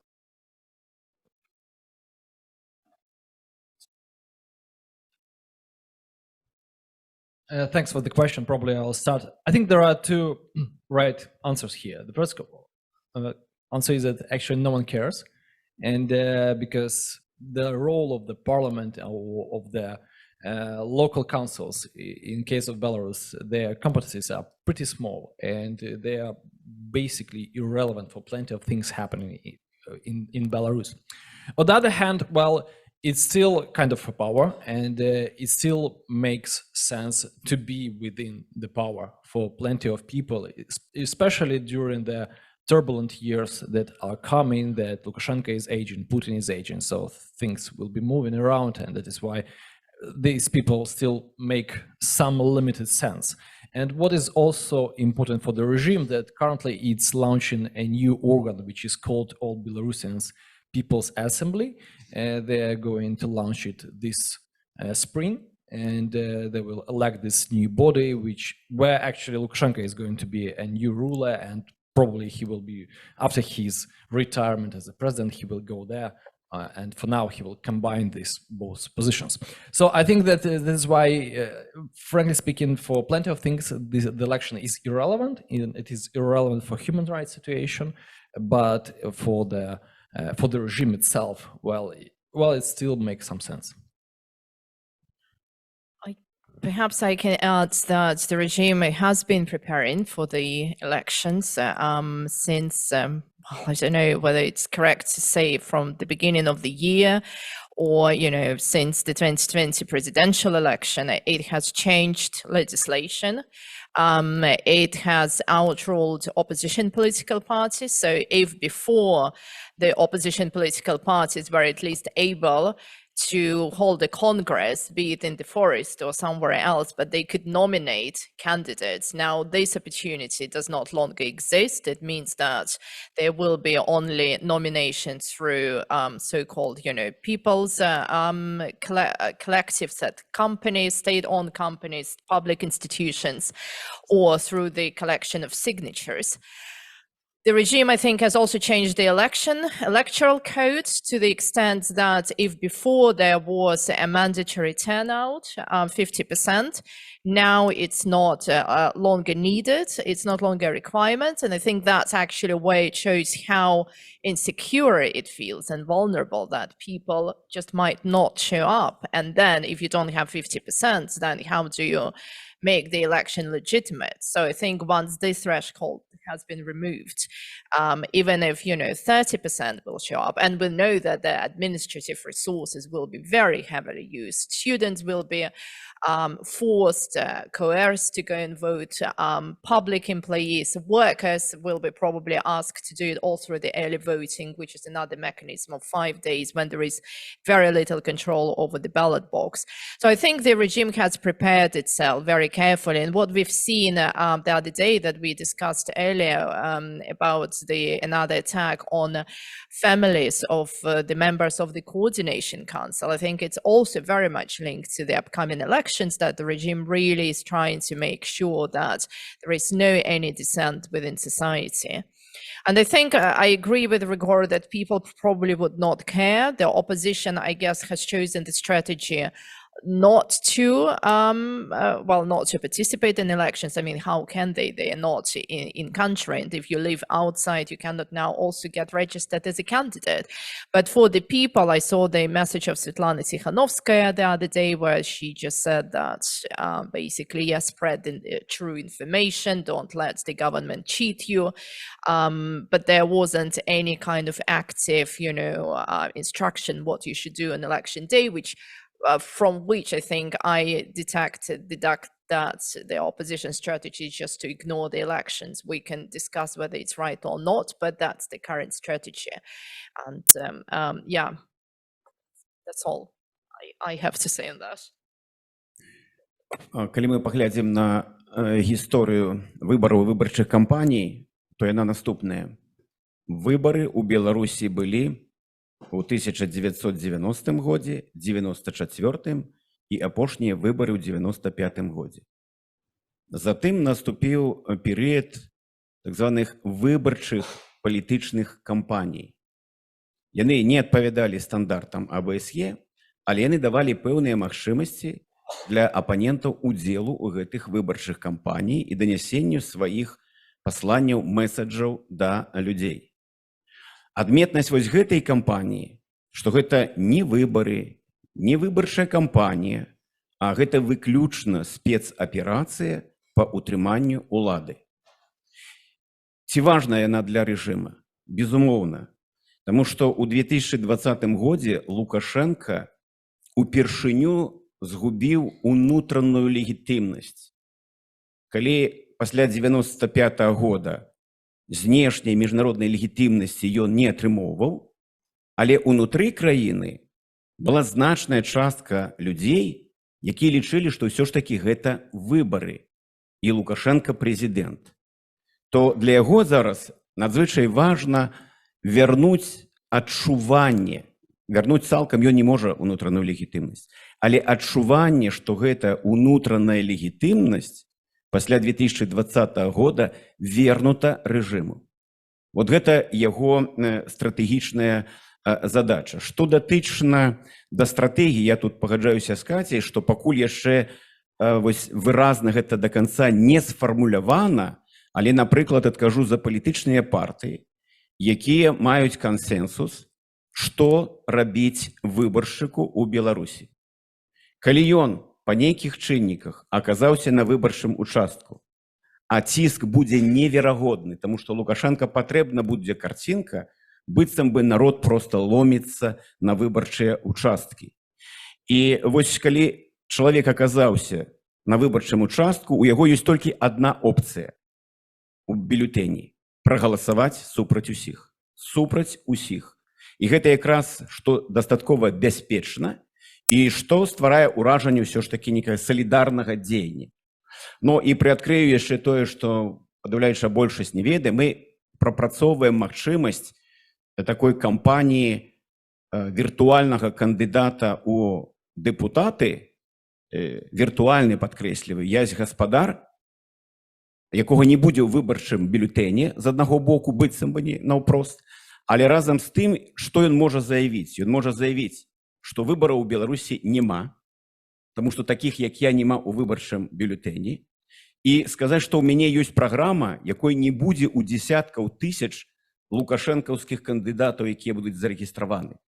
І гэта якраз можа быць пазітыўным пасланнем да Беларусі пра еўрапейскі выбар, пра еўрапейскія каштоўнасці, пра пазітыўную альтэрнатыву, чаму нельга падтрымоўваць вайну, пра карупцыю, пра сацыяльную праблемы і гэтак далей. Вось гэта праграма, калі яе падтрымаюць незалежныя медыа, калі яна будзе размешчана на пляцоўцы «Новая Беларусь», яна можа стаць цікавай, пачытаць і, магчыма, унесці нейкія праўкі і дапаўненні. І я думаю, што калі мы яго будзем пазіцыянаваць як ясь гаспадар супраць усіх, то чалавек, які прыйдзе на выбарчыя ўчасткі і пачытае супраць усіх, такім чынам ён прагаласуе і за яся гаспадара, віртуальнага кандыдата, які можа быць. Гэта, падкрэсліваю, гэта не прынята як рашэнне, але гэта актыўна абмяркоўваецца зараз у асяродку палітычных партый, там, з офісам, і я думаю, што, магчыма, яшчэ ёсць нейкі час, каб гэта унесці як частку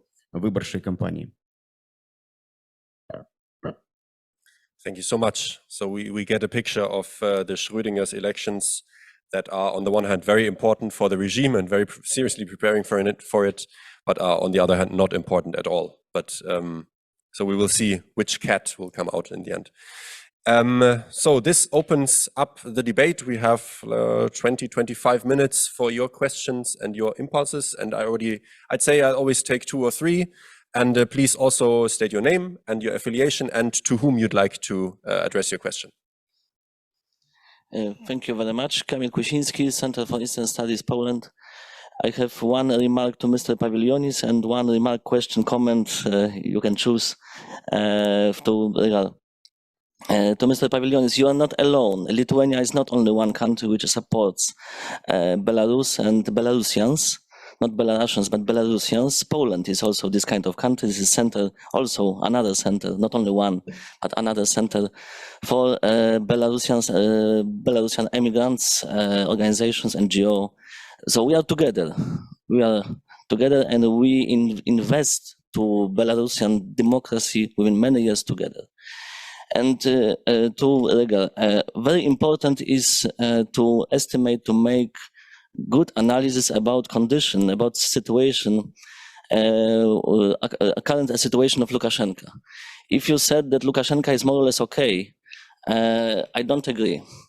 Because we also should ask a question why Lukashenko is inviting so many guests from Africa, from South America, why he is now today in Beijing, why he proposed, for example, directly after elections in Poland, parliamentary elections, dialogue with new authorities in Poland, and 1 week after he resigned from this dialogue because he discovered that Donald Tusk is also against him, against totalitarian regime, as Kaczynski was and his people. So maybe all those desperate steps, activity of Lukashenko is because he's not okay. And when he's not okay, we should also ask a question why he's not okay.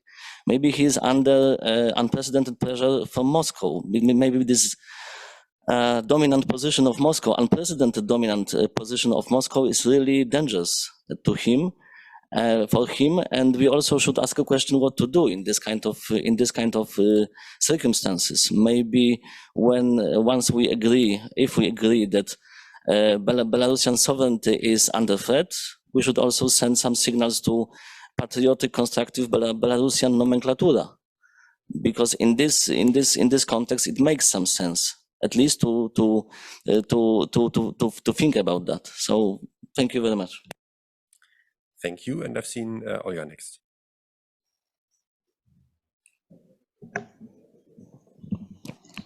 Thank you, Olga Drendova, coordinator of the Arbeitskreis Belarus in Germany. I have actually two short questions to Mr. Wagener, but before I come to it, critical comment from my side concerning the gender dimension of the conference. Dear colleagues, I just have to say it. We're in Berlin, we're in the year of 2023, and the figure 9 against 1 is not okay for me. And if you look at the conference hall, you also see that it doesn't reflect the dimension of the conference. So please, dear colleagues, we can do it better next time. Concerning the questions, I don't remember from whom the idea was, by whom the idea was mentioned, but there was an idea of constructing or building up a group, a working group in Germany, so that the provisions of the recent revolution are not are implemented, so to say, so that they are not just a nice paper. So my question is to you, Mr. Wagener, do you see the need of building up such a group? And it also reminded me of another group that used to exist and work before 2020. There was some, I don't remember the name, but there was some intergovernmental group between Germany and Belarus. And I also see some members of the group here, with maybe the only difference for the group that could be built now is that back then the representatives of the government were invited to the group. So maybe you could see another form of it nowadays if there is a need for it at all. And the second example is also the so-called EU-Belarus coordination group that was built up in June this year in Brussels, where they found the solution to invite democratic forces and NGOs and also media from Belarus. So do you see the need for something like this in Germany? And the second question was actually a part of what Camille already mentioned about German-Polish cooperation.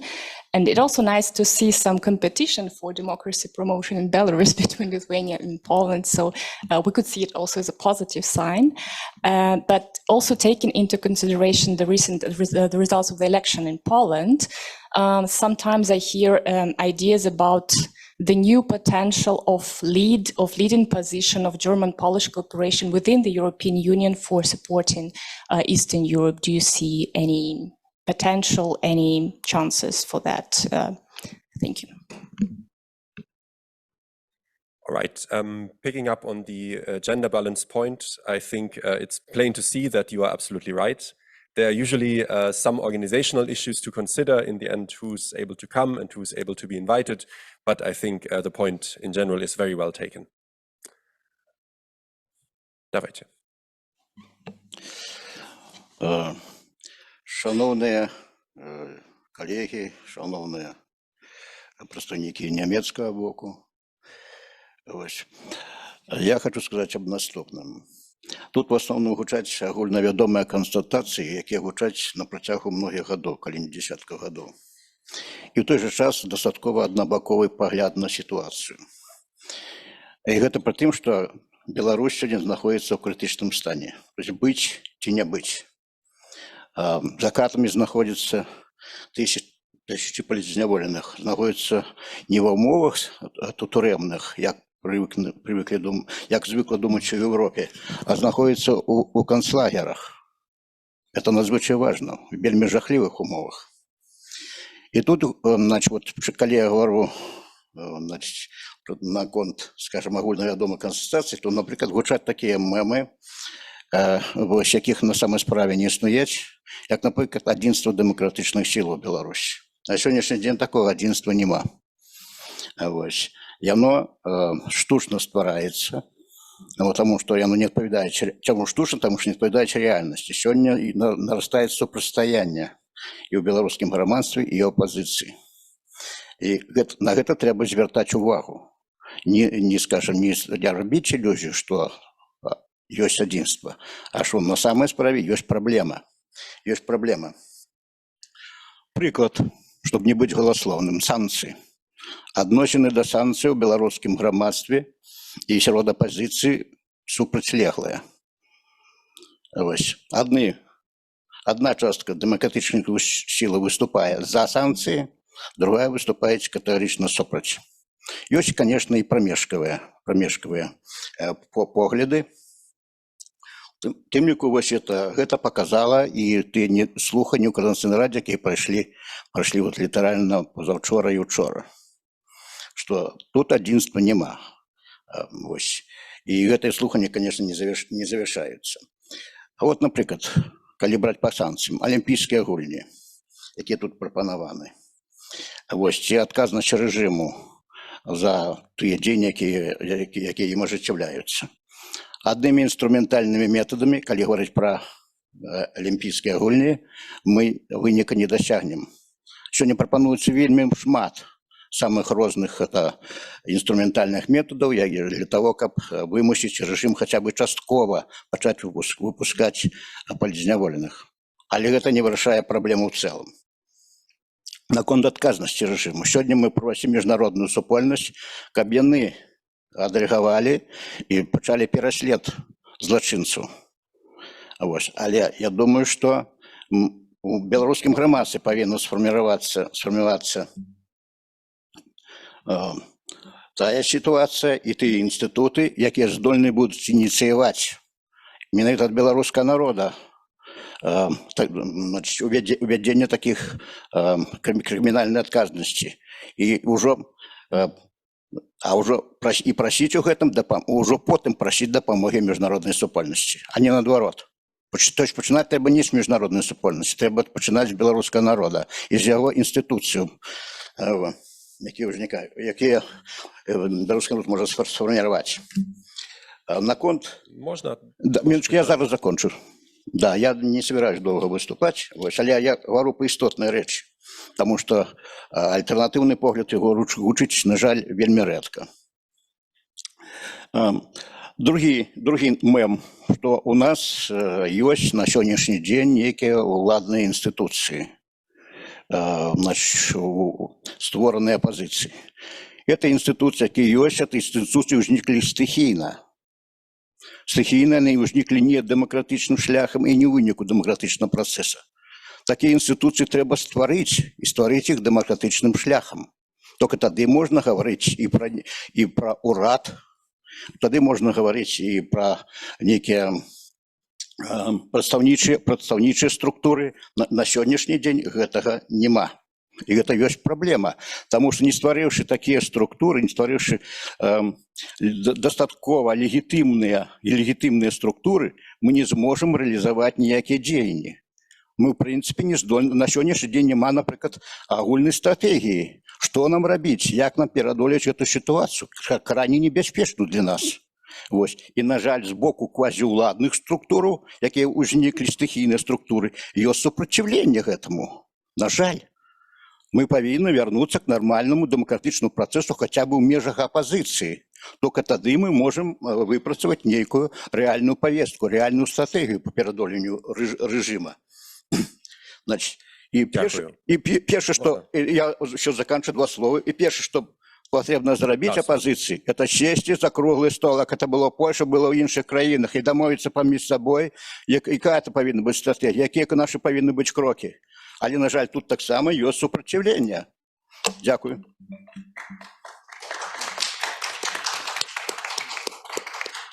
Дякую. I think we have collected a number of questions. Let's start from right to left. Robin Wagener, maybe you can address the question on the coordination, the policy coordination between Belarus and European countries, and then we'll just move around.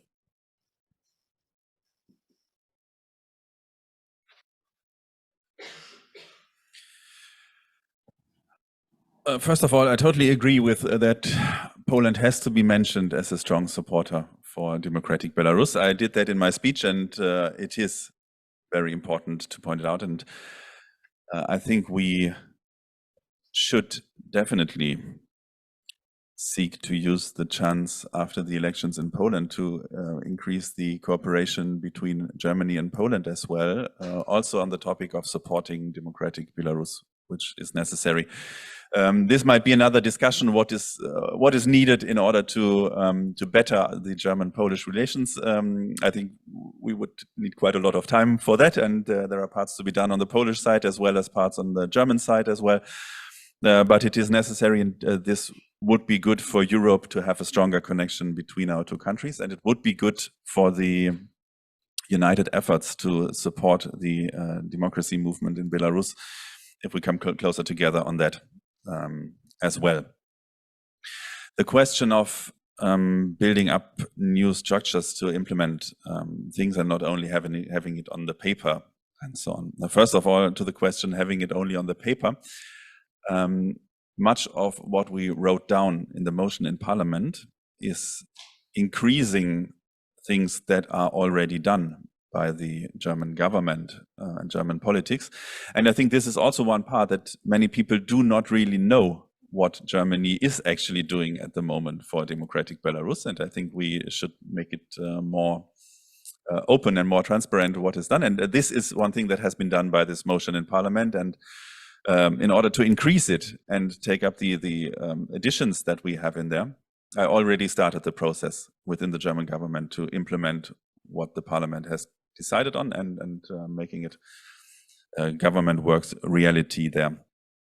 In all of the aspects, as its interior politics, as its foreign politics, as its cultural cooperation, and many aspects are in there, actually, I think. The question of structures in Germany, I'm not so sure if we need additional structures at the moment.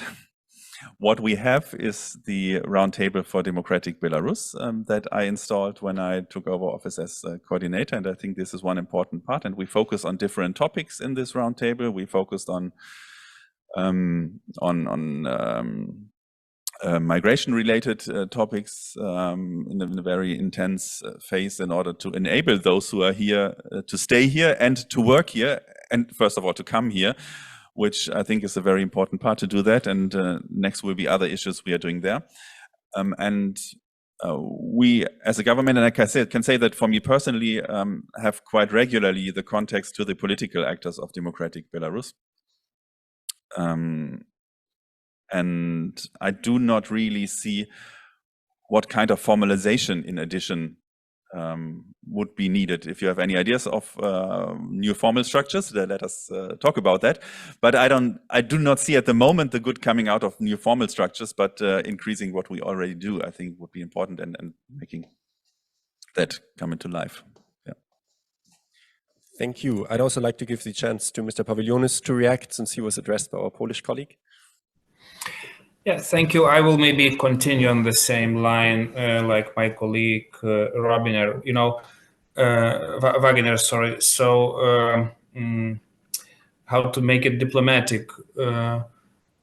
Before Polish elections, I think, unfortunately, some artificial conflicts with Belarus or Ukraine has been used maybe for internal political gains, but it poisoned a bit our common effort.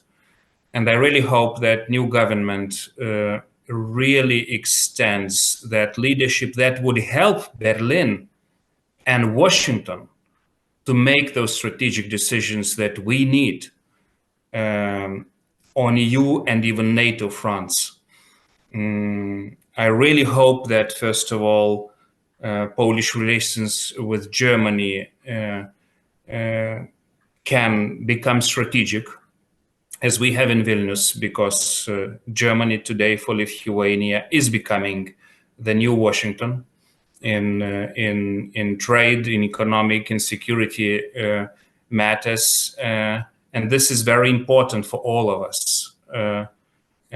So I hope that we can do it in a harmony and for the sake of also the future of Belarus. Thank you. The next question, would you like to react to the point that the general security of the regime on Lukashenko, and maybe what's the signals that they are receiving from Moscow? And Katia, you can also come in on that. Yeah. Thank you very much. It was from Camille about the condition of of Lukashenko, and was exemplified by his relations with Beijing, African countries, and his attempts to restart relations with Poland. I think that in case of Beijing, he's in Beijing because almost everyone wants to be in Beijing, and actually it's one of the very important things for the regime that actually it uses China as a counterbalance to being dependent on Russia.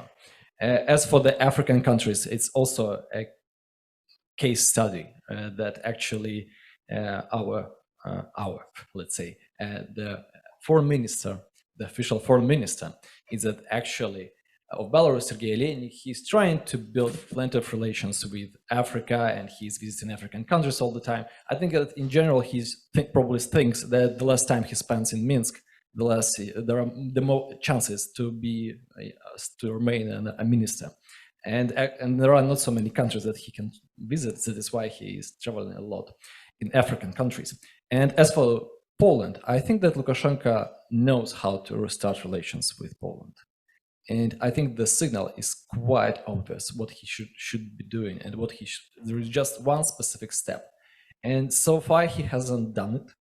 And this is why I think that we should think that in a way his attempts to restart relations are just attempts to start negotiations on his own terms, but not just to be genuinely interested in building relations with Poland and the West in general. So when we took the whole context, when we took Lukashenko in 2021, Lukashenko in 2022, Lukashenko in 2023, I think, well, yeah, he has strengthened over these years. As for the nomenclatura and sending signals to them and having relations with them, well, I think that it's pretty obvious that the West should do it. And it's pretty obvious that in case of the authoritarian regimes, you see all the time that actually the fractions that are going from there to the democratic side. Well, I think it wouldn't be rude to mention that actually two of speakers who spoke today were actually parts of the regime. And that is why I think this is very important to send us signals that we want these people to be among us and to be open to this idea. And I think this is also important for the West as well. Thanks. To respond very briefly to Camille, I think that yes, talking to nomenclatura should be part of the strategy. It should be back channels. By no means, I think, should it be public. We should not talk to Lukashenko. Ryhor explained it very clearly why. Any communication, however unpalatable it is, not talking to the security services, but there are people within the regime who I think the West should utilize to pass the message first of all about the importance to preserve independence and sovereignty of the country, support to Ukraine, stopping supporting Russia in the war, but also the message that Euro-Atlantic integration, well, first of all, European Union might be an option once the authorities change their behavior or once Lukashenko is gone. I think these messages should be put very clearly that they will make Lukashenko paranoid if he learns that, you know, there are people who are being talked to within his regime, and therefore it will help to splinter the regime. At the moment, what I see within the European Union, I think there is just not enough bandwidth to deal with Belarus or with Russia for this matter. It's all occupied by Ukraine, very rightly so, because as we discussed here, the fate of Belarus is fully dependent on Ukraine. But I do think that that should be part of the strategy, having some back channels within the Belarusian nomenclatura. And I would very briefly like to just respond to the gentleman and say that, yes, I fully agree with you that, of course, all procedures within the democratic opposition, they should be democratic. I don't think that's, you know, the West's role to tell Mrs. Tikhanovskaya that, you know, you should be more democratic. I mean, she was, after all, elected by the Belarusian people, but it's the role of Belarusian people, of civil society, of people who are here to constantly put pressure on the opposition. Well, Mr. Liabedzka is here, he might hear that or pass the message that yes, people are unhappy, how certain procedures are taking shape within the democratic opposition. Of course, I agree that it's not great that the opposition does not have a strategy of how to win, of what is it going to do to vie for power. It's very hard. I mean, we can't blame them because it is extremely hard to do when you're not within the country. But of course, there should be options that should be put on the discussion. And I think that, again, the power it should come from civil society. I mean, that's the only civil society has this ownership and has the right to put the pressure on the opposition, on the United Cabinet, on the Coordinating Council, not from the outside. Я таксама адрэагую вось на гэтую частку пра аб'яднанне. Ці трэба аб'ядноўвацца? Ну, натуральна. Ці трэба быць разам? Ну, відавочна. Я такія пасланні асабіста чую з 1990 года. Таму прызывы аб'яднацца для мяне гэта барада 30-гадовай даўніны, якая ўжо за гэты час пасівела, а месцамі і забранзавела. Адна адметнасць толькі. Аб'яднанне гэта не прызывы і не лозунгі. Аб'яднанне гэта дзейнасць і адказнасць. Дзейнасць, падкрэсліваю, і адказнасць. Я вот якраз належу да тых, якія лічаць, што аб'яднанне дэ-факта ёсць. Аб'яднанне гэта вось моя рука і 5 пальцаў. Военная составляющая – это белорусские добраахвотники, якія воюют в Украине. Их никто не заменит. Никто не заменит. Политичная составляющая – это Святлана Тихановская и ее легитимность. И тая инфраструктура, якая отбудовывается вокол. Я не говорю добрые, ці дрэнныя, эффективные, ці недостатково. Але яна такая, як ёсць. Як протаурад, протапарламент, палітычныя партыі, грамадскія арганізацыі. Яны ёсць як рэальнасць сёння. Третья составляющая – гэта незалежныя мас-медыя і блогеры. Ну яны ёсць такія, як ёсць. Гэта таксама рэальнасць. Вы іх не скажаце, што хай іх не будзе, а заўтра нешта з'явіцца новае. Не з'явіцца новае. Чацвёртая частка – гэта праваабарончыя структуры і фонды салідарнасці, якія абараняюць людзей. Магчыма, не так, як хочацца, але яны ёсць рэальнасць. І пятая составляющая, 5-й палец, гэта візія новай Беларусі. Адказ на пытанне Беларусь без дыктатуры, якой яна можа быць. Таму мы можам дыскутаваць, размаўляць, як палепшыць кожны з гэтых накірункаў, як падвысіць іх эфектыўнасць.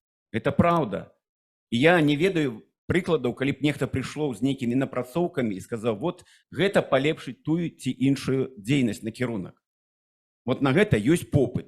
Не на тое, што давайте яшчэ будем аб'ядноўвацца. Гэта і так зразумела. І я не прымаю вось тыя атакі на легітымнасць Святланы Тихановскай. Сябры, гэта якраз стратэгічны інтарэс Пуціна і Лукашенка. Зруйнаваць гэтую легітымнасць. Это стратэгічная параза Лукашенка 2020 года, што ён яе зарэгістраваў і даў магчымасць прыйсці да людзей. Калі мы працуем вось у гэтым накірунку, зруйнаваць гэтую легітымнасць, не будзе аб'яднання. Таму што мусіць быць адказнасць. Нам нехта можа фізічна не падабацца, але мы мусім думаць пра Беларусь, пра заўтра. Гэта сёння наш ресурс, з якога мы маем магчымасць прийти у Европейский парламент, выступить у Бундестагу. Ну так атрымоўваецца, што голас легітымнасці, ён больш моцны, чым усе мы разам з вами. Разуменне просто павінна быць. Калі вот это разуменне ёсць, усё астатняя дыскусія, мы заўсёды знойдзем і кампраміс, і магчымасць рухацца наперад. Таму аб'яднанне, якое яно ёсць, давайте думаць, як палепшыць кожны з гэтых 5 накірункаў. Таму што вот гэтыя 5 накірункаў, это можа быць далонню для рукапаціскання, а можа быць і кулаком для супраціву. І мне падаецца, што гэта важна. Стратэгія, я згодзін. Тому і у Києві ми були і дискутували про стратегію, яку може привнести полк Каліновського. Це їх унесок, це їх інвестиції. І ведаю, що є групи, які вже не один місяць над гэтым працюють. Не таке просте питання. Ну, то калі у кого є напрацоўкі, можна прийти, долучитися до гэтай груп і разом працювати над выпрацоўкай гэтай стратегії. Завтра буде частка з'явиться, відаць, по політичних вязнях, і які абмяркоўвалися, я буду так само удзельнікам гэтай дискусії. Ну, не простае питання, складанае. Калі мы хочам поўнага аб'яднання по нейким лекалам, яно ёсць у Лукашэнкі. Вот там цалкам усе аб'яднаны. Там ён збірае чыноўнікаў, і ўсе адрозненні ад нас, ніхто не выступае. Усе толькі нешта записываюць і ківаюць галавой. Нам такое аб'яднанне, ну, дакладна не патрэбна, яно ніколі не будзе. Таму што мы ўжо вызначыліся, што мы частка Еўропы. Еўропы ад Лісабона да Віцебска, Луганска, Кішынёва і Тбілісі.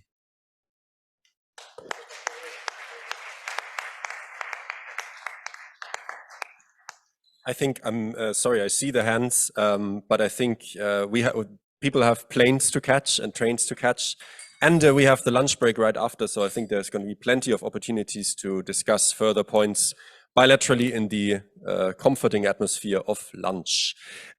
So let me adjourn the session here. Thank all my fellow panelists for the participation, being here. Thank you for participating, and I will see you at... So now I need a tip from someone with the program when lunch is over. I think it's an hour. Yes, please come back here at 1:30 for the economics panel. Thank you so much.